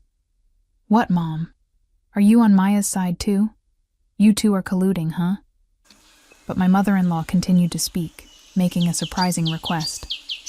"Leo, one request." My husband, somewhat bewildered, asked, "Huh, what is it?" She replied, "Just put me in a nursing home. I don't want to be a burden on Maya anymore." My husband was taken aback. "Huh? A nursing home? Where do you think we have that kind of money? She insisted. We still have your father's inheritance and my pension. I don't need a fancy place. Her unexpected suggestion left me speechless, and tears welled up in my eyes, touched by her kindness. Unfortunately, her words seemed to be lost on my husband. He reacted with deep disgust. Don't joke around. There's no way we're putting you in a nursing home. That's a waste of money. She pleaded. Please don't say that. Life would be easier in this house if I wasn't here. My husband, concerned about his reputation, retorted, If we put you in a facility, the neighbors and my colleagues will start gossiping that I'm an ungrateful son, won't they? She tried to reassure him, saying, You don't need to worry about what people think. I still want to be a burden to you. But he snapped at her. Then shut up and do as you're told, old woman. I'm taking care of you. Isn't that enough? At this point, I couldn't bear my husband's words any longer. I raised my voice, feeling the need to address the issue. Are you talking about who's the ungrateful one here? This house originally belongs to your mother, doesn't it? My husband, growing increasingly irritated, shot back. Are you talking back to me again? I continued, undeterred. But that's true, isn't it? 3 years ago, when you were fired, we were in trouble. And didn't your mother-in-law gladly take us in? How can you say that? My mother-in-law, who was caught in the middle, tried to mediate. Shut up, both of you. I couldn't contain my frustration and made a desperate plea to my husband. And I'm not doing this reluctantly. I'm taking care of your mother out of my own will. Stop making unilateral decisions. However, my husband responded dismissively. That's true, troublesome. He then left the room, leaving behind an awkward silence. In the midst of this tension, my mother-in-law couldn't help but apologize and cry. I tried to console her, saying, It's not your fault, mother-in-law. The one at fault is Leo. Every day I grappled with the reality I couldn't control. A few days later, as I was cleaning the house, a man who claimed to be an acquaintance of my mother-in-law's paid a visit. Mother-in-law looked surprised, but wore a full smile. Oh, is that you, George? You came to visit. Well, if I was asked to visit my senior Linda, I couldn't refuse, could I? The visitor acknowledged her warmly. I remember trading with you a lot at work when we were younger, right? Mother-in-law nodded. Yes, I'm grateful. So, what's your will? Why did you call me today? Mother-in-law looked at me and apologetically asked, Sorry, could you step out for a bit? Assuming they had a lot to catch up on, I happily agreed, saying, Sure, and went out to buy some sweets. George, it turned out, was a former colleague of my mother-in-law, and their conversation seemed to bring her immense joy. I hadn't seen her this happy in a while. As I felt it was time to return, I found George preparing to leave. Oh, excuse me, I'm about to make some tea, I offered. George, however, declined graciously, saying, No, that's fine. We've finished our conversation. But thank you for always taking care of Linda. She's a benefactor to me, so it's reassuring to know that she has a daughter like you. With that, he bowed his head to me and departed. From that day forward, George became a regular visitor, and he and my mother-in-law always had lively conversations. Several months later, my mother-in-law's health took a turn for the worse, and she had to be rushed to the hospital. In a state of panic, I called my husband, but his response was disheartening. My mom's in danger, I pleaded. Please, I need you. My husband's response was callous. As if I care. You're there, you can handle it.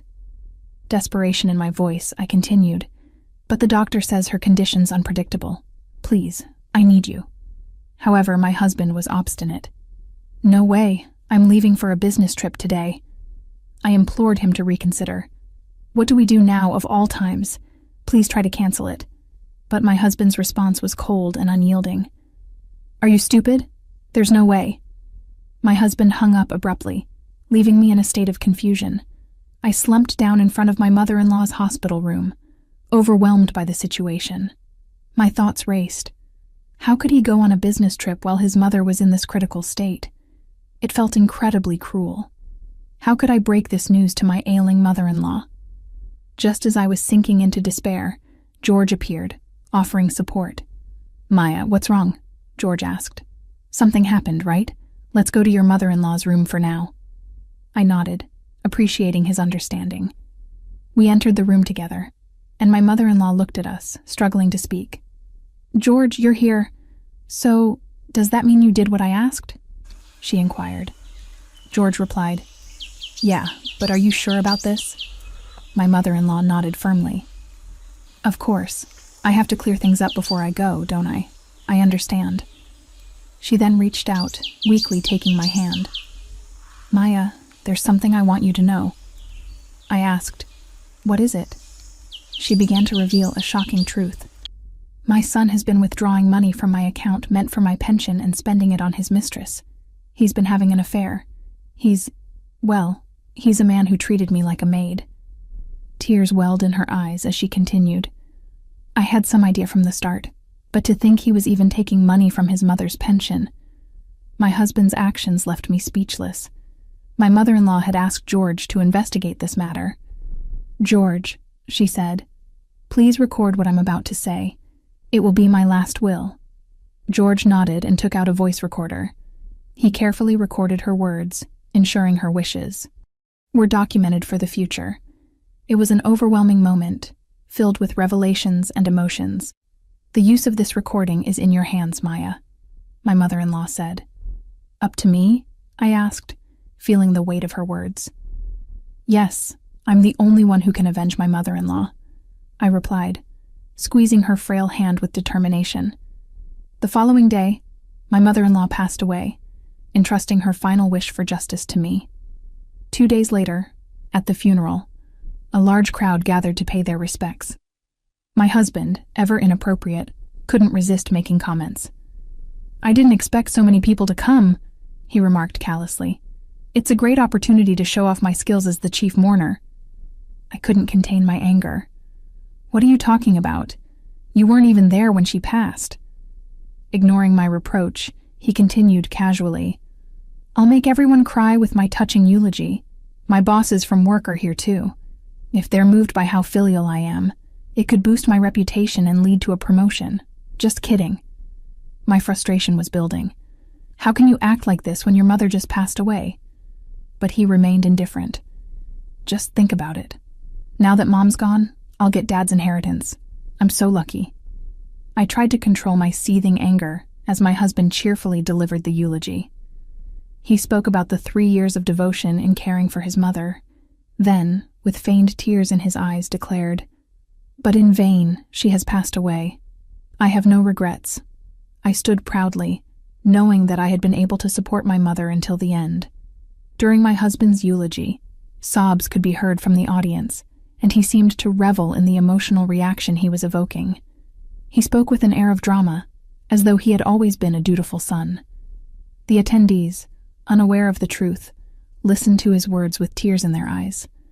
As my husband concluded his speech, I decided it was time to act. I stood up, facing him directly, and took out a voice recorder. His eyes widened with surprise, and he tried to stop me, but I paid no heed to his restraint. "Ladies and gentlemen," I addressed the room, "please take a moment to listen to this recording." I pressed the play button, and my mother-in-law's voice resonated through the room. It was a message she had recorded in the hospital, addressing the attendees. "Thank you all for attending today. There is something I absolutely want you to hear, so I've left this voice message." My husband and the attendees were taken aback by the unexpected turn of events. "I believe you've just heard my son's speech," I continued. "He was talking as if he had been a dutiful son." The room fell silent as the truth became evident. My mother-in-law, who knew my boastful husband all too well, had anticipated his behavior and taken steps to expose his lies. I increased the volume of the voice recorder so that everyone could hear every word. "However," I continued, "my son did not provide any care for me.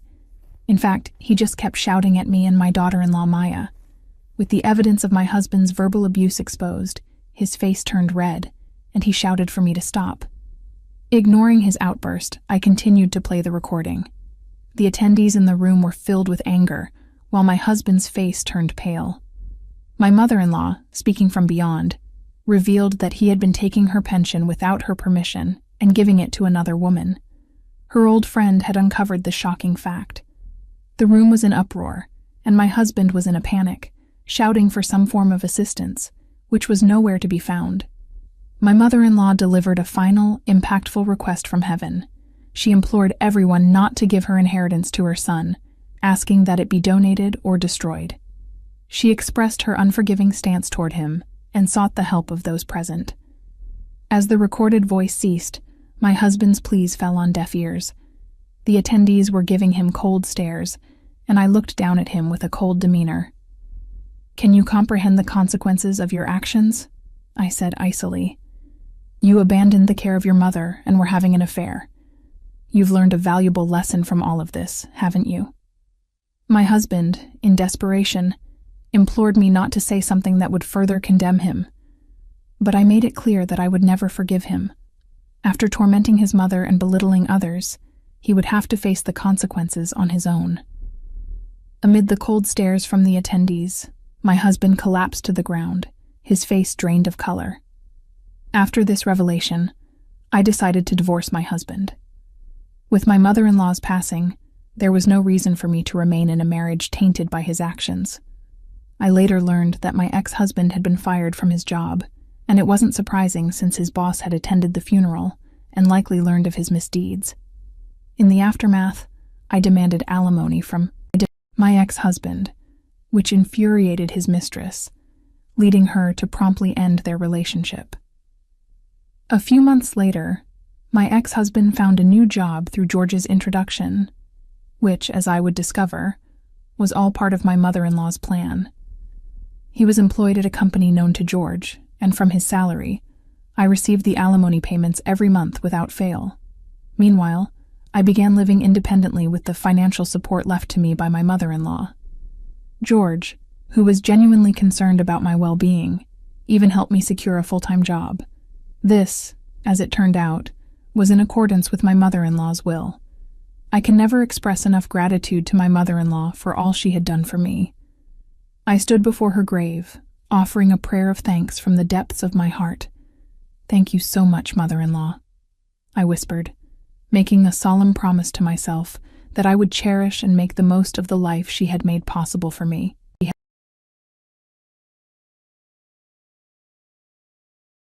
Let's embark on a trip to celebrate our wedding anniversary. You're always working so diligently, and we deserve a special treat. In honor of our first wedding anniversary, I went all out and booked a room at a luxurious hotel often frequented by celebrities. I did this solely to bring joy to my husband, but little did I know it would set the stage for everything that followed. Let's rewind to a year ago. I, Chloe, was 23, and my husband, Michael, was 22. We got married without the traditional dating phase. You might call it a zero-day marriage. Our journey began when we crossed paths on a dating app. To be honest, I had initially been against the idea of dating apps. It felt like relations with some of these intriguing strangers. I chatted with a few people, but, as is often the case with conversations with strangers, most of them fizzled out. The only person who truly captured my interest was Michael. After about a month of continuous back and forths, we decided it was time to meet in person. Perhaps it was because we had been talking every day, but meeting for the first time felt like reuniting with an old friend. On the very first day we met, Michael boldly proposed the idea of dating with the ultimate intention of getting married. I had a sense that it might come to this, though I had my doubts. Despite my reservations, I decided to go along with it, knowing that we were both contemplating marriage. We swiftly organized a family meeting, fueled by the whirlwind of emotions. Reflecting back, I was undoubtedly swept up in the excitement of it all. To my parents, this sudden announcement from their usually unromantic daughter came as a shock. However, their happiness was evident. Then came the pivotal family gathering at Michael's house, looking back. I should have sensed that something was amiss. Michael, brimming with enthusiasm, confidently declared, "Mom, I've brought home my future wife." While I felt a touch embarrassed, Michael's mother, Grace, and his sister, Ava, mirrored his zeal. In our initial exchanges, Grace cordially greeted me with, "Nice to meet you," to which I responded in kind. She soon dispensed with formalities, reminding us that we were, in fact, becoming family. Their warm and welcoming demeanor made me feel elated, and I was convinced that they were a wonderful family. The initial tension began to dissolve, and it felt as though we had known each other for years. But just as I was beginning to settle into the familial atmosphere, Ava posed an abrupt and intrusive question. "So, how much do you make in a year? We're family now, no secrets, right?" Taken aback by this sudden interrogation, I hesitated for a moment. Michael swiftly came to my aid, saying, "I've just started a new job, so I'm earning an entry-level salary. However, she's been a nurse for 8 years, making roughly twice as much as I do." This was essentially true, with some small variations. I didn't want to delve into specifics, so I simply laughed it off. Grace chimed in, exclaiming, "Wow, you're rich! What a lucky match!" as she patted Michael's shoulder with evident pride. This seemed to bolster his ego, though I couldn't help feeling a bit uneasy. At that moment, I didn't dwell on it too much. Michael's father had passed away 5 years prior, and their family relied on Ava's part-time cleaning job and Grace's pension. Michael, from his humble earnings, was also contributing to their household. Grace followed up with another question, inquiring about our future living arrangements.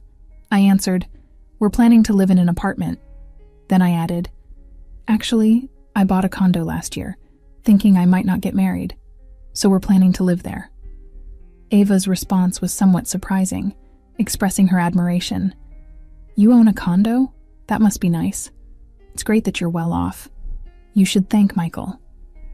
I swiftly corrected the misunderstanding, saying, "No, I financed it fully, and the mortgage isn't significantly different from renting." I tried to clarify that I wasn't wealthy. The conversation took a turn when Grace mentioned, "We'll be counting on you from now on, and we might need your help with a few things. Let's all share as a family." The word share raised a hint of unease in me, but since it was our first meeting, I chose not to push the matter.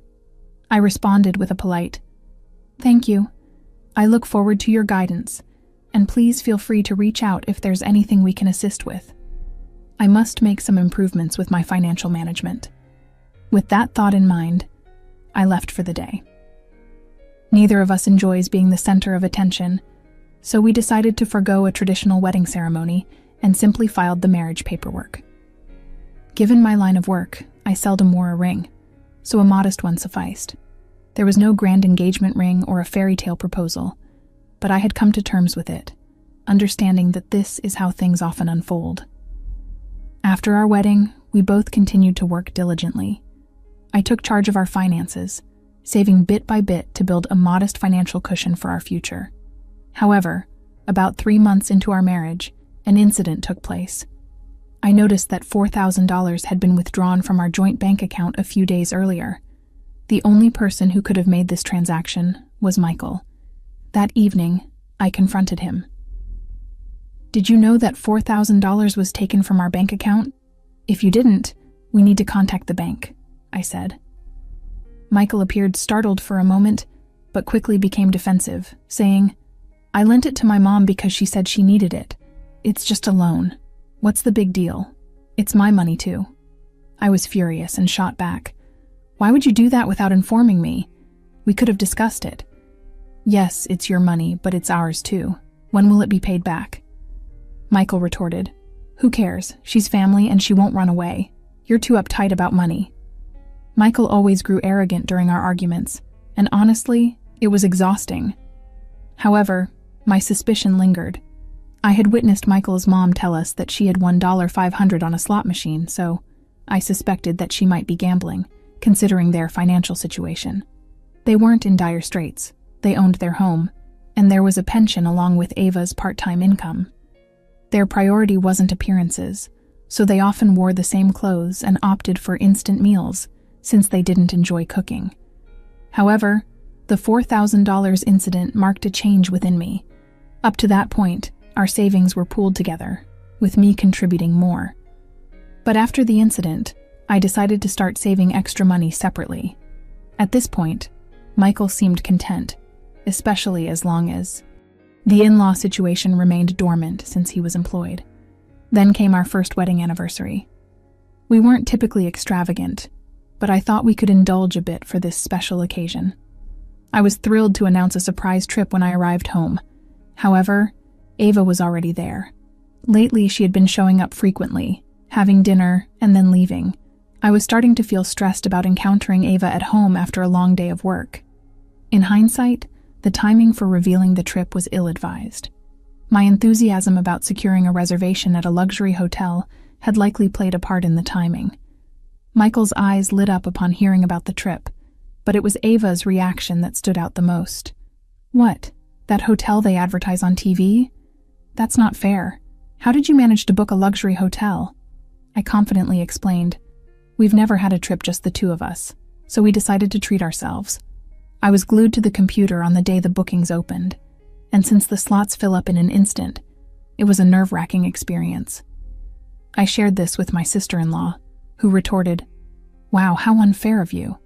Just because you're a nurse and can go on trips anytime, it doesn't mean you should. My mom and I struggle to make ends meet, and we should be the ones going on this trip. Consider it an act of filial piety and give it to us." I had forgotten, but my sister-in-law loves to travel, even though she claims to be financially constrained. She somehow finds the time due to her part-time job, and she's a habitual fare dodger, using unmanned stations. She shamelessly brags about her antics. I honestly don't want anything to do with someone who behaves this way, so there was no way I would give up our trip to her. I firmly refused her request, saying, "Absolutely not. We've been saving up for this trip, and Michael works hard. We haven't even had a wedding ceremony, let alone a honeymoon, so we're treating ourselves this time."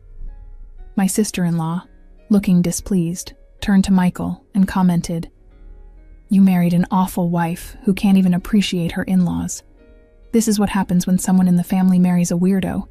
You should divorce her, just like I did." Michael, looking down, remained silent, which only fueled my anger. My sister-in-law, feeling uncomfortable, muttered, "Such an arrogant daughter-in-law," and left. Michael watched her leave, looking puzzled. The excitement for our upcoming trip had been completely ruined, and we went to bed that night in an awkward silence. Usually, I feel better after a good night's sleep, and had no intention of dwelling on the tension from the previous day. But then, something unexpected happened the next day.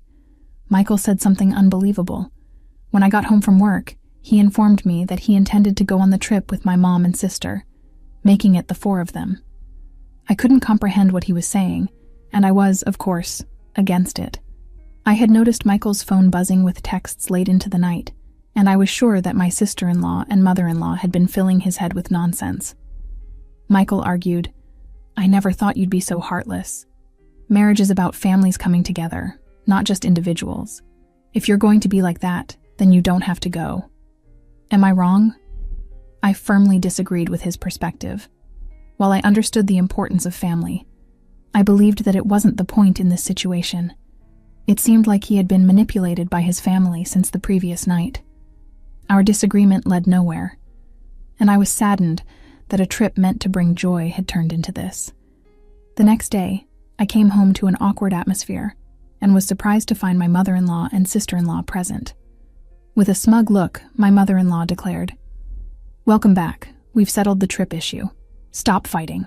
The trip will be for me, my daughter, and my son." I was too shocked to speak, and I turned to Michael asking, "This makes no sense. What happened? Can you please explain?" Michael's response left me doubtful that any explanation would satisfy me. He insisted, "It's just as my mom said. I told her about our recent issues, and she came up with a solution. I'm going, and you're staying. That's it." This statement pushed me over the edge, and I finally lost my temper. I couldn't understand how this could be considered a solution. I questioned, "Why are you guys even going on a trip? Are you all out of your minds? 3 of you. and not one sensible thought among you." Michael erupted with anger and warned me, "Watch your mouth. Your job is to work and bring money home. That's your only purpose in life. You're just a leftover nurse, and that's why we got married. Just work and stop complaining." Yes, that's right. It was in this moment that Michael's true colors as a psychologically abusive husband became apparent. He hurled insults at me, the kind you'd see in a drama. I started to feel foolish for all the effort I had put into the relationship with Michael. My sister-in-law, who had been observing the entire confrontation, chimed in. "Well, whatever.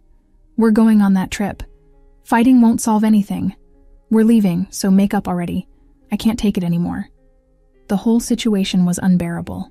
I couldn't stand how Michael was so dependent on his mother and sister, and I had reached a point where I no longer wanted to cherish those who didn't cherish me. My feelings had cooled off to the point where it felt like I had been dreaming all this time. I couldn't bring myself to go on a trip with someone like Michael anymore. I expressed my strong dislike for how much Michael's family seemed to matter to him. Frustrated, I declared, "If your family is so important to you, I want a divorce. There's no point in being together anymore. Let's get a divorce, just like I suggested. I can't think of any other way." Michael, wanting to prioritize the trip for now, responded, Fine, let's talk about it seriously after the trip." It was clear that he was brushing the issue aside. In the end, I reluctantly agreed to let his family have their way with the trip. When I informed Michael of my decision, he seemed pleased, saying, "I knew you'd understand. That's why you're my wife. I'll buy you a souvenir. You probably want some time alone too, just to relax." His joyful laughter irked me, but I had already made up my mind. So I took charge of arranging the trip for them, changing the hotel reservation to Michael's name. I even adjusted the booking to accommodate 3 people. On the day of their trip, I took a day off to see them off. The sight of the 3 of them, excited and carrying suitcases for just a one-night, 2-day trip, made me chuckle. Now I had a busy 2 days ahead. My first life-changing task was to move all of Michael's belongings to a rented storage unit. Since I'm a minimalist, I didn't have much to pack, and with the help of a friend from work, we completed the task in under 2 hours. I ensured that Michael would have no reason to return to the condo, which was in my name and purchased when I was single. To seal the deal, I had a locksmith change the locks, making it impossible for Michael to enter. I had also consulted with a lawyer named Mason about our impending divorce. It was time for a fresh start. I provided audio evidence of the psychological abuse to Mason, who assured me it was a guaranteed win. He offered to represent me in the divorce proceedings. I no longer had to be directly involved in those negotiations. Interestingly, Michael and his family seemed to believe that the hotel expenses were already paid. However, I had only made reservations, and the bill would be settled at checkout. I had even planned a surprise with a fancy cake and champagne for our anniversary, but it was to be paid later. As the expected time for checkout approached, my phone rang incessantly. I chose to ignore it, knowing what would transpire. I was astonished by the audacity of Michael's family, staying at a luxury hotel without any money to cover the bill. I could almost picture the shocked expressions on their faces as they received the bill and eventually found themselves in police custody. I washed my hands of the situation and had one last gift for this troublesome family. I mailed the divorce papers and the key to the storage unit to Michael's family home. Not a single item of Michael's remained in my condo, which had once been our cozy space a year ago. I had made thorough preparations, anticipating that the divorce would be a contested battle. Mason would handle the legal ecological abuse, and just like that, I was single again, much easier than I had initially thought. It appeared that Michael's family was relying on my ex-husband's income for a while, and he was apparently unable to quit gambling. Their problems persisted as Michael frequently lost jobs, often oversleeping and taking unacceptable days off. When I raised these issues, he would attribute them to his supposed mental illness, which silenced me temporarily. However, he had the audacity to argue with his boss, and eventually quit. His sister also remained unemployed for some reason, and their financial struggles deepened. They declined welfare assistance, and debt began to accumulate. I even noticed a menacing individual lurking around their home recently, which felt like a scene from a movie. In contrast, I found myself stress-free and excelling at work. I could afford to take shortcuts when it came to housework, as it was just me. Financially, I was in a better position post-divorce, which was an unexpected turn of events. I even received a promotion to supervisor. While it was a challenging role with added responsibilities, I enjoyed it. I hadn't planned on dating for a while, but I began seeing Joseph, a doctor who had been a confidant before my marriage. Unlike someone I used to know, Joseph was financially and emotionally stable. However, I had become extremely cautious about marriage. One thing was certain: dating apps were not for me. I still believed in natural encounters. Looking back, I felt grateful and thankful that they had taken that trip away from me.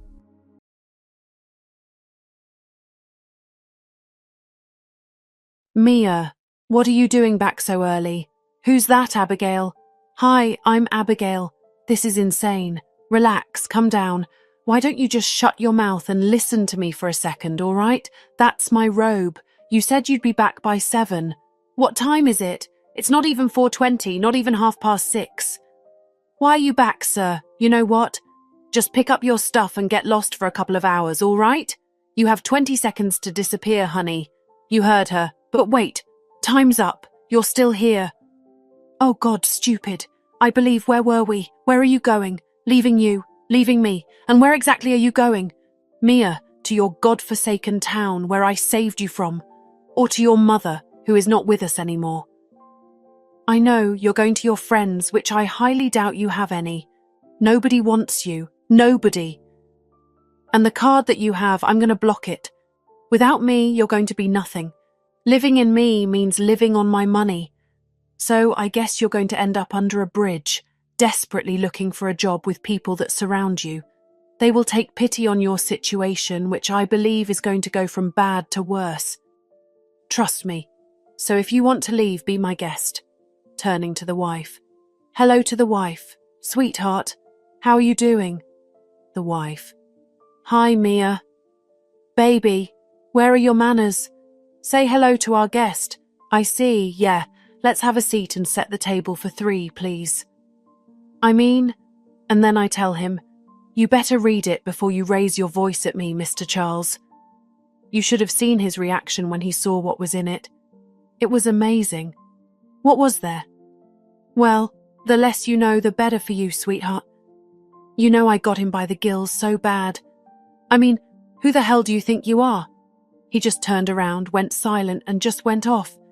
He's so dangerous, man. Mr. Charles, you bet I am, and you better recognize it. You know what, ladies? I've been thinking. We're having a great time, aren't we? Yeah, of course we are. Then we should do this more often. What do you mean, babe? You should move in. What, we have a spectator. What, you have a problem? Oh, that's what I thought. Now what do you say, babe? Babe, what should I say? Will you help me move my stuff? Babe, of course I will. Why not? No, Mrs. Benjamin, I'm sorry, I cannot take your case. Mrs. Benjamin, but why? He's got another woman in.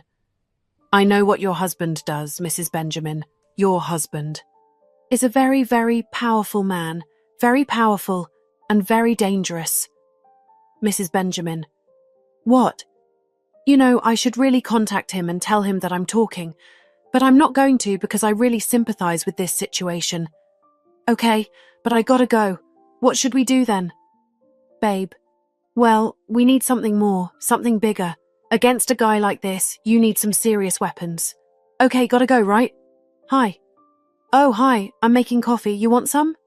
Yeah, why not? Great. That's my cape, right? Yeah, it is. This is gonna rain. Oh, don't worry, it's okay. Sit down. I hope it's not poisoned. Honey? Delicious. Yeah, if you live with Daniel for a year, you'll learn how to make the same. I don't like brewing coffee.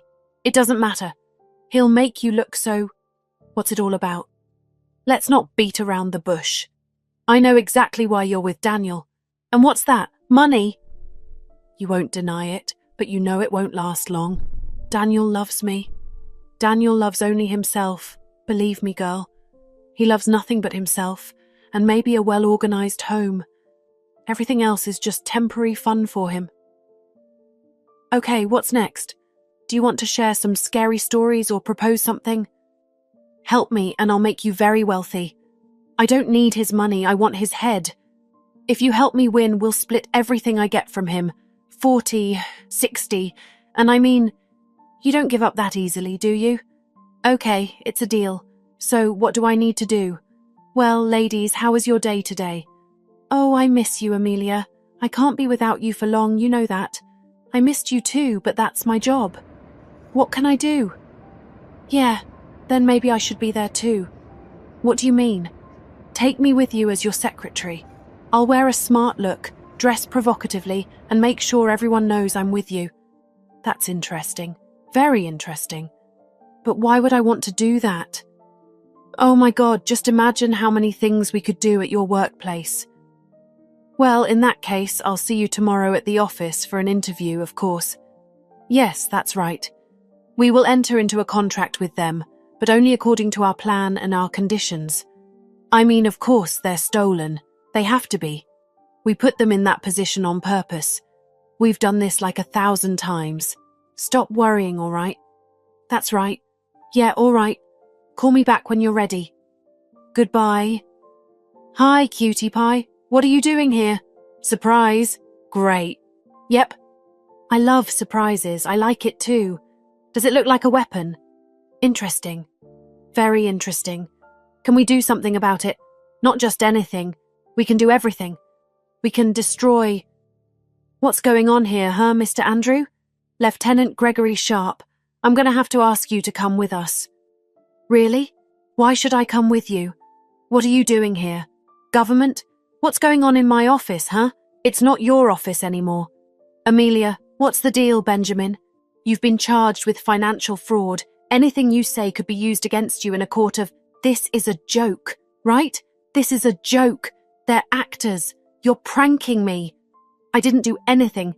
Mia, tell them I didn't do anything. Mia, tell them I didn't do anything. Abigail, say something. I'm sorry, Ella. It's nothing personal. I really had a good time with you sometimes. What? Wait a minute. You cannot do this to me. Come on, I'm begging you. I cannot go to jail. That's it. Taken. Ladies, awesome. Such a scene right there. It's very beautiful. So, what about the money? Any cash, please? Yes, here it is. What? What are you... dead? Why? Honey, that's what you deserve. What? You're fake and that's fake money. No need to count, it's all there. But what did you really think? That a woman who's willing to seduce a married man in front of his wife deserves better? But this, you have 10 seconds to disappear. What? Time's up. Hey, sir, oh, you're right. Whoa. What are we doing blocking hallways here, people? I can't feel my legs and my arm is numb. Help me, please. He's not well. He can barely steal that guy out of here. And tell the attendant to air out that room because that guy's stink. I am done talking. Now go.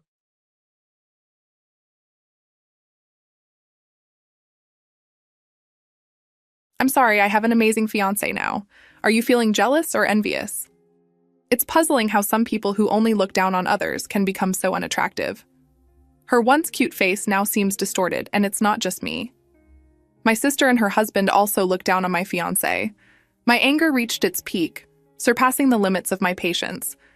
My name is Mia, and I'm 25 years old. I work at a printing company, although I don't operate large machines. I'm part of the design department, creating various flyers and catalogs. While the number of prints has decreased due to stylization advancements, the design work is still busy and rewarding. Fortunately, I have more customers requesting my specific designs.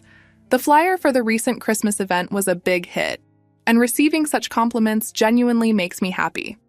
This job feels like my life's purpose, and I thought I would remain single, dedicating my life to my work. However, things changed one day when my father was hospitalized for appendicitis. During a visit to see him, a young Dr. Samuel approached me. It turns out he's my current boyfriend, and he recently became my fiancé. Life has a way of bringing unexpected encounters, no matter how dedicated you are to your work. As soon as the topic of marriage came up, I found myself buying wedding magazines, and it seems I'm getting carried away. One day, while sitting in the living room and flipping through a magazine with a cup of tea, a hand suddenly reached out and snatched the magazine away. I exclaimed, "Hey, wait a minute. What's this? A wedding magazine? Why are you looking at something like this? It has nothing to do with you, Amelia." Suddenly, my younger sister Amelia snatched the magazine from me. "You getting married? Seriously? Look in the mirror first, will you? You should know your place. You don't even have a boyfriend, let alone getting married." On the other hand, I've never been without a boyfriend. My sister began bragging about her boyfriend. She has always been like this. Unlike me with my plain face, my sister has a very cute one. She's always been popular, and the people around her always indulge her. Except for our parents and me, everyone around her is a yes man. As a result, my sister started to think of herself as the center of the world, the arrogant sister I grew up with. "Stay away from me. Your face might rub off on me. No matter how much you study, that brain of yours won't catch up. Why don't you give up on your pointless efforts?" Oh, I got asked out again. "It's so tough being popular. I envy my sister who doesn't get any attention at all," she would say, even if our parents scolded her severely. It was already too late. Her personality remained unchanged, and the verbal abuse towards me never stopped. Growing tired of my sister bragging about her boyfriend, I sighed and mustered up the courage to speak. "I do have a boyfriend. In fact, we're engaged. We're getting married soon, so I'm looking at wedding magazines." My sister's movements abruptly stopped at those words. After staring at me intently, she smirked with a sarcastic smile. "Oh, really? So you managed to find a curious man. What's so great about you anyway? He likes my energetic and cheerful personality." "That's a lie. You're probably just being treated like a maid." "I'll continue working, and he understands that I can't be a perfect housewife," I explained. As I said that, my sister exaggeratedly acted surprised. "Huh? You're getting married and still planning to work? How peculiar marrying a poor man." Her words struck a nerve, and she just couldn't stop looking down on me. "Money is not an issue, he's a doctor, so there's no problem with income. I just want to continue working," I retorted. My sister fell silent immediately. I sighed with relief and returned to my room. "Oh, a doctor, I see," she muttered with a meaningful tone. "When marriage is on the table, the first thing to do is to meet with our parents." Samuel came to my house, and after greeting my parents, the relaxed atmosphere instantly changed the moment my sister appeared. "Is that the person you're engaged to? Quite handsome, isn't he, Amelia?" "Weren't you out, Amelia? Of course, when my sister's fiancé is coming, I had to cancel my plans," my sister explained. Unbeknownst to her, I was relieved that she wasn't there by chance. It was because I had a bad feeling about it, and it had happened several times in the past. When I was still a student, my sister stole my boyfriend. As a working adult, I didn't have a boyfriend, but my sister kept making one after another. So such a thing didn't occur again. Although I felt uneasy about my sister coming back, she had grown up as well. I wanted to believe that she wouldn't do something like stealing my fiancé. My sister was oddly close to my fiancé. I couldn't help but notice a blush on Samuel, my fiancé's cheeks. My bad feeling had been brewing. "Can we pretend that the engagement never happened? I've decided to break up with you and start dating Amelia." It hit the mark perfectly. I never thought that even as a working adult, I would have my boyfriend stolen by my sister. "I'm sorry I took your fiancé, but it can't be helped, right? After all, I'm cuter and more charming, and Samuel's pursuit was so intense." My sister's words, far from an apology, and her condescending attitude next to Samuel, who was once my fiancé, made me snap. "Oh, being cute is such a crime." The moment I saw that twisted smile on his face, any feelings I had for him vanished without a trace. All that remained was a sense of disgust. "I'm glad I didn't marry someone like you, a man who easily moves on to another woman.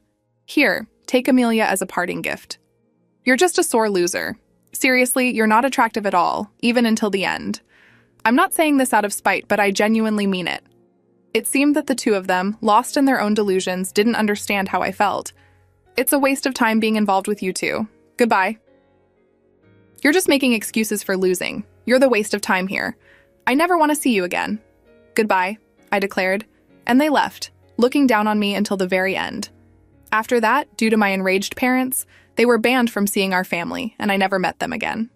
However, I heard through rumors that they got married, but I don't really care anymore. 3 years had passed since I parted ways with my sister and her husband, and I turned 30 while diligently working as ever. In the midst of it, there was one customer who took a liking to my work and became a repeat client. His name was David. As we talked during work, for some reason, he asked me out for a meal. Then he asked me out on a date. On one of our dates, he asked me to be in a relationship with him. Honestly, I was really happy. David seemed very sincere, and I believed he wouldn't do the same as my previous boyfriend. But deep down, my sister had become quite a trauma for me. Maybe, just maybe, somewhere, it bothered me a little. So I decided to be honest and told him about my sister, about my former fiancé. I even showed him a picture of my sister and looked at his reaction. But even after seeing the picture of my sister, his expression didn't change at all. He casually glanced away from the photo and gave me a gentle smile. I know it might sound strange to say this, but I used to be quite popular. I've met many women who were cuter and more beautiful than your sister, but for some reason, none of them sparked my interest. I used to think that maybe I would remain single and unmarried for the rest of my life, but that wasn't the case. What do you mean? I inquired, curious. I believe that due to my line of work, I have an eye for people. No matter how beautiful someone is or how well dressed they are, they can't match their inner beauty. I realized that when I met you, Mia. What do you mean? I questioned, puzzled. I thought you were shining brightly. When we talk about work, you're vibrant and beautiful. I thought you were wonderful, not just during work, but when we're having a meal or going on a date. You always smile and enjoy our time together. I could tell that you genuinely enjoy our time together and that you're truly enjoying life. And I thought you were dazzlingly beautiful. What? Wait, this is so embarrassing, I stammered in my flustered state. David continued, Mia, you're beautiful. More beautiful and charming than anyone else. I've never met a more wonderful woman than you. Please consider being in a relationship with me, with marriage as a possibility. I truly, from the bottom of my heart... Stop. It's too embarrassing. I can't take it anymore, I interjected, my cheeks reddening. I tried to stop him, but David's words didn't cease. In the end, even after agreeing to date, he continued to shower me with such heartfelt words for a while. 1 year later, David and I got married, becoming a happily married couple. Our newlywed life was going well, and I felt like we had grown even closer than before we got married. We shared household chores whenever we could. Since my husband had been living alone for a long time, he might have been better at housework than me. His homemade meals when I was tired were incredibly delicious. On our days off, we often went out together. One day, on a day off when he said he wanted to look at furniture, something unexpected happened. It was like a reunion with a nightmare. While looking at the bedding section, I heard a voice from behind. Oh well, I thought I saw a plain-looking woman. It's you. I didn't need to see her face to know who it was. Even though it had been 4 years since we last met, there was no way I could forget her. Amelia, my sister, was standing there, and next to her was my former fiancé, Samuel. My sister's facial features seemed sharper than before. Was it because of her age, or had her personality come to the front? Standing beside her, Samuel also had a smirk, but it seemed like he had lost weight. What are you doing here, huh? Amelia asked. This place has a lot of imported goods and is expensive, you know. It's not a place for someone like you. I felt irritated by their rude remarks, but it was a waste of time to engage with them, so I maintained my silence. However, my attitude didn't sit well with them as the voices of my sister and her husband grew louder. I hate it. Our precious high-end stores are ruined. Why would such poor people come here? They can't afford anything anyway. That's right. Poor people, go home. Other customers and store employees glanced at us, wondering what was going on. Fed up, I took my husband's hand and tried to leave, but he didn't move. Finally realizing my husband's presence, my sister and her husband looked at him. Oh, what are you to her? My sister's eyes widened. Mia's husband? My sister continued. Huh? You're marrying this plain girl? Seriously, you're brave. Did you need a housemate or something? That's hilarious. I also do housework. It's only natural since we both work. I'm living comfortably as a full-time housewife. More than half of my week is spent eating out. I have money, so I rely on housekeeping services. Sorry for being part of the winning team. My sister spoke with a sarcastic tone, stretching her words, which made me angry. I was getting increasingly frustrated. My sister continued to grin, saying, Sorry I stole your wonderful fiancé. Thanks to that, you'll have a poor life even after marriage, right? And to top it off, you're marrying such a plain guy. You one are a perfect match, both plain and unremarkable. Aren't you envious of my happiness? Jealous, aren't you? Haha, marrying a man who can't support his wife is just like you. You'll struggle for the rest of your life, losers. I had reached my limit. I could bear it when they spoke ill of me.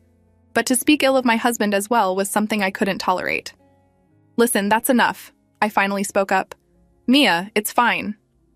At that moment, when I thought about yelling, my husband stepped forward in front of me saying, "Nice to meet you. I'm David, the one who married your sister." My sister retorted, "What a Emily name." "Well, I understand. Here's my business card," Samuel said, taking the offered card. My husband glanced at my sister-in-law. "You say really mean things to Mia, don't you?" he challenged. "Because they're true," my sister-in-law replied. "I'm just abiding by the law that says I can call an ugly woman ugly. That's my law." My husband calmly responded, "Such a law doesn't exist. And for me, you're much uglier than you think." My sister-in-law, taken aback, asked, "What?" "Let's say it's the ugliness of your character. You seem to have confidence in your appearance, but you don't realize that your twisted personality, which can only look down on others, is reflected on the outside." While my husband's tone was polite, his words were quite harsh. My sister-in-law's face quickly turned bright red. "Don't mess with me, how am I ugly?" My husband retorted, "Everything about you is. In the first place, beautiful people don't envy their sisters and steal their fiancés." My sister-in-law defended herself, saying, "What? When did I envy my sister? People aspire to get close to and surpass their admired figures. Isn't Mia such a figure for you?" My husband's words took me by surprise, and my sister's reaction unsettled me. I had never considered it that way before. My sister had always looked down on me. However, seeing her unsettled, I started to wonder if there was a possibility. I realized that if it's someone who doesn't matter, someone you don't care about, you can just ignore them. Even if Mia brings any kind of partner, you shouldn't have thought of taking them away. After all, they are not someone you found yourself taking someone else's position stems from jealousy towards something you can't obtain, no matter how hard you try. I'm saying I'm not jealous. By taking something away, you want to have the confidence that you are superior to the other person, right? In other words, you lack confidence. Confident people can live proudly without doing such things, my husband remarked. "That's not true," my sister protested, her voice gradually losing strength. "Hey, this name!" Breaking the momentary silence, Samuel shouted loudly, his face pale. My sister looked at the business card and her husband's face, then shook her shoulder. "What is it now?" I asked. "I felt like I recognized this name, so I looked it up," my sister explained. "I looked it up and... Huh? David Charles?" "So what?" I inquired. "The hospital where I work," my sister continued. "It's Charles Medical Corporation. The chairman and director, Dr. Charles, he's their son." "Huh?" I was taken aback. It's a common surname, so it must be someone else, right? I've seen him come to the hospital a few times together with the chairman. I saw them from a distance, so I didn't remember well. But when I thought I had seen him somewhere... "He's supposed to be a doctor, right?" Samuel asked. "Wait, the company name on that business card?" I started. "The company name, huh?" my husband chimed in. "It doesn't mean that a doctor's son has to become a doctor, and this company is a super famous pharmaceutical company. I think the previous generation retired and the grandson took over." "Hello, I'm that grandson," my husband revealed. Amelia and Samuel panicked, and my husband calmly explained, "I met Mia through the work I was doing until I took over my grandfather's job. I've heard about you, but it's beyond imagination how cruel you are." Well," Amelia stammered. My husband shifted his gaze from my speechless sister to Samuel. "A job of helping people requires empathy, but instead of showing empathy, you look down on and ridicule others. Who would want to be treated by a doctor like that?" my husband scolded, his anger apparent. "Well, it's just a misunderstanding," Samuel tried to explain with a pale face. However, in the next moment, my husband's eyes widened with anger. "No need for excuses. I'll let my father know about you. Just wait for the consequences." "No, please!" Samuel slumped in disappointment while my sister remained stunned. We turned our backs to the two of them and left, likely never to see them again. With that thought in my heart, I continued walking without looking back. Afterward, my sister's husband, Samuel, didn't get fired, but he faced a significant pay cut and was removed from responsible tasks. He had displayed an arrogant attitude toward others and had a cold demeanor with patients, which led to cold stares from everyone around him. His situation became precarious, and eventually, he quit his job, unable to find another due to the rumors about his behavior. As for my sister, it was revealed that she had always been reckless with money, and despite her high salary, her life was challenging. Samuel's pay cut prompted her to quickly decide on a divorce. However, things don't always go as planned. Nobody wanted to be with her, and my husband mentioned that she might have truly admired me. In the end, my sister, rejected even by her parents when she sought their help, faced the consequences of her actions, and disappeared into the nightlife. Her fate after that remained a mystery, and I was sure I wouldn't hear her name again in the future. On the other hand, freed from the curse of my sister and her husband, I enjoyed peaceful and fulfilling days. I had a calm married life and a job that I was passionate about, and soon we would become a family of 3. Gazing at the computer monitor, I gently rubbed my growing belly.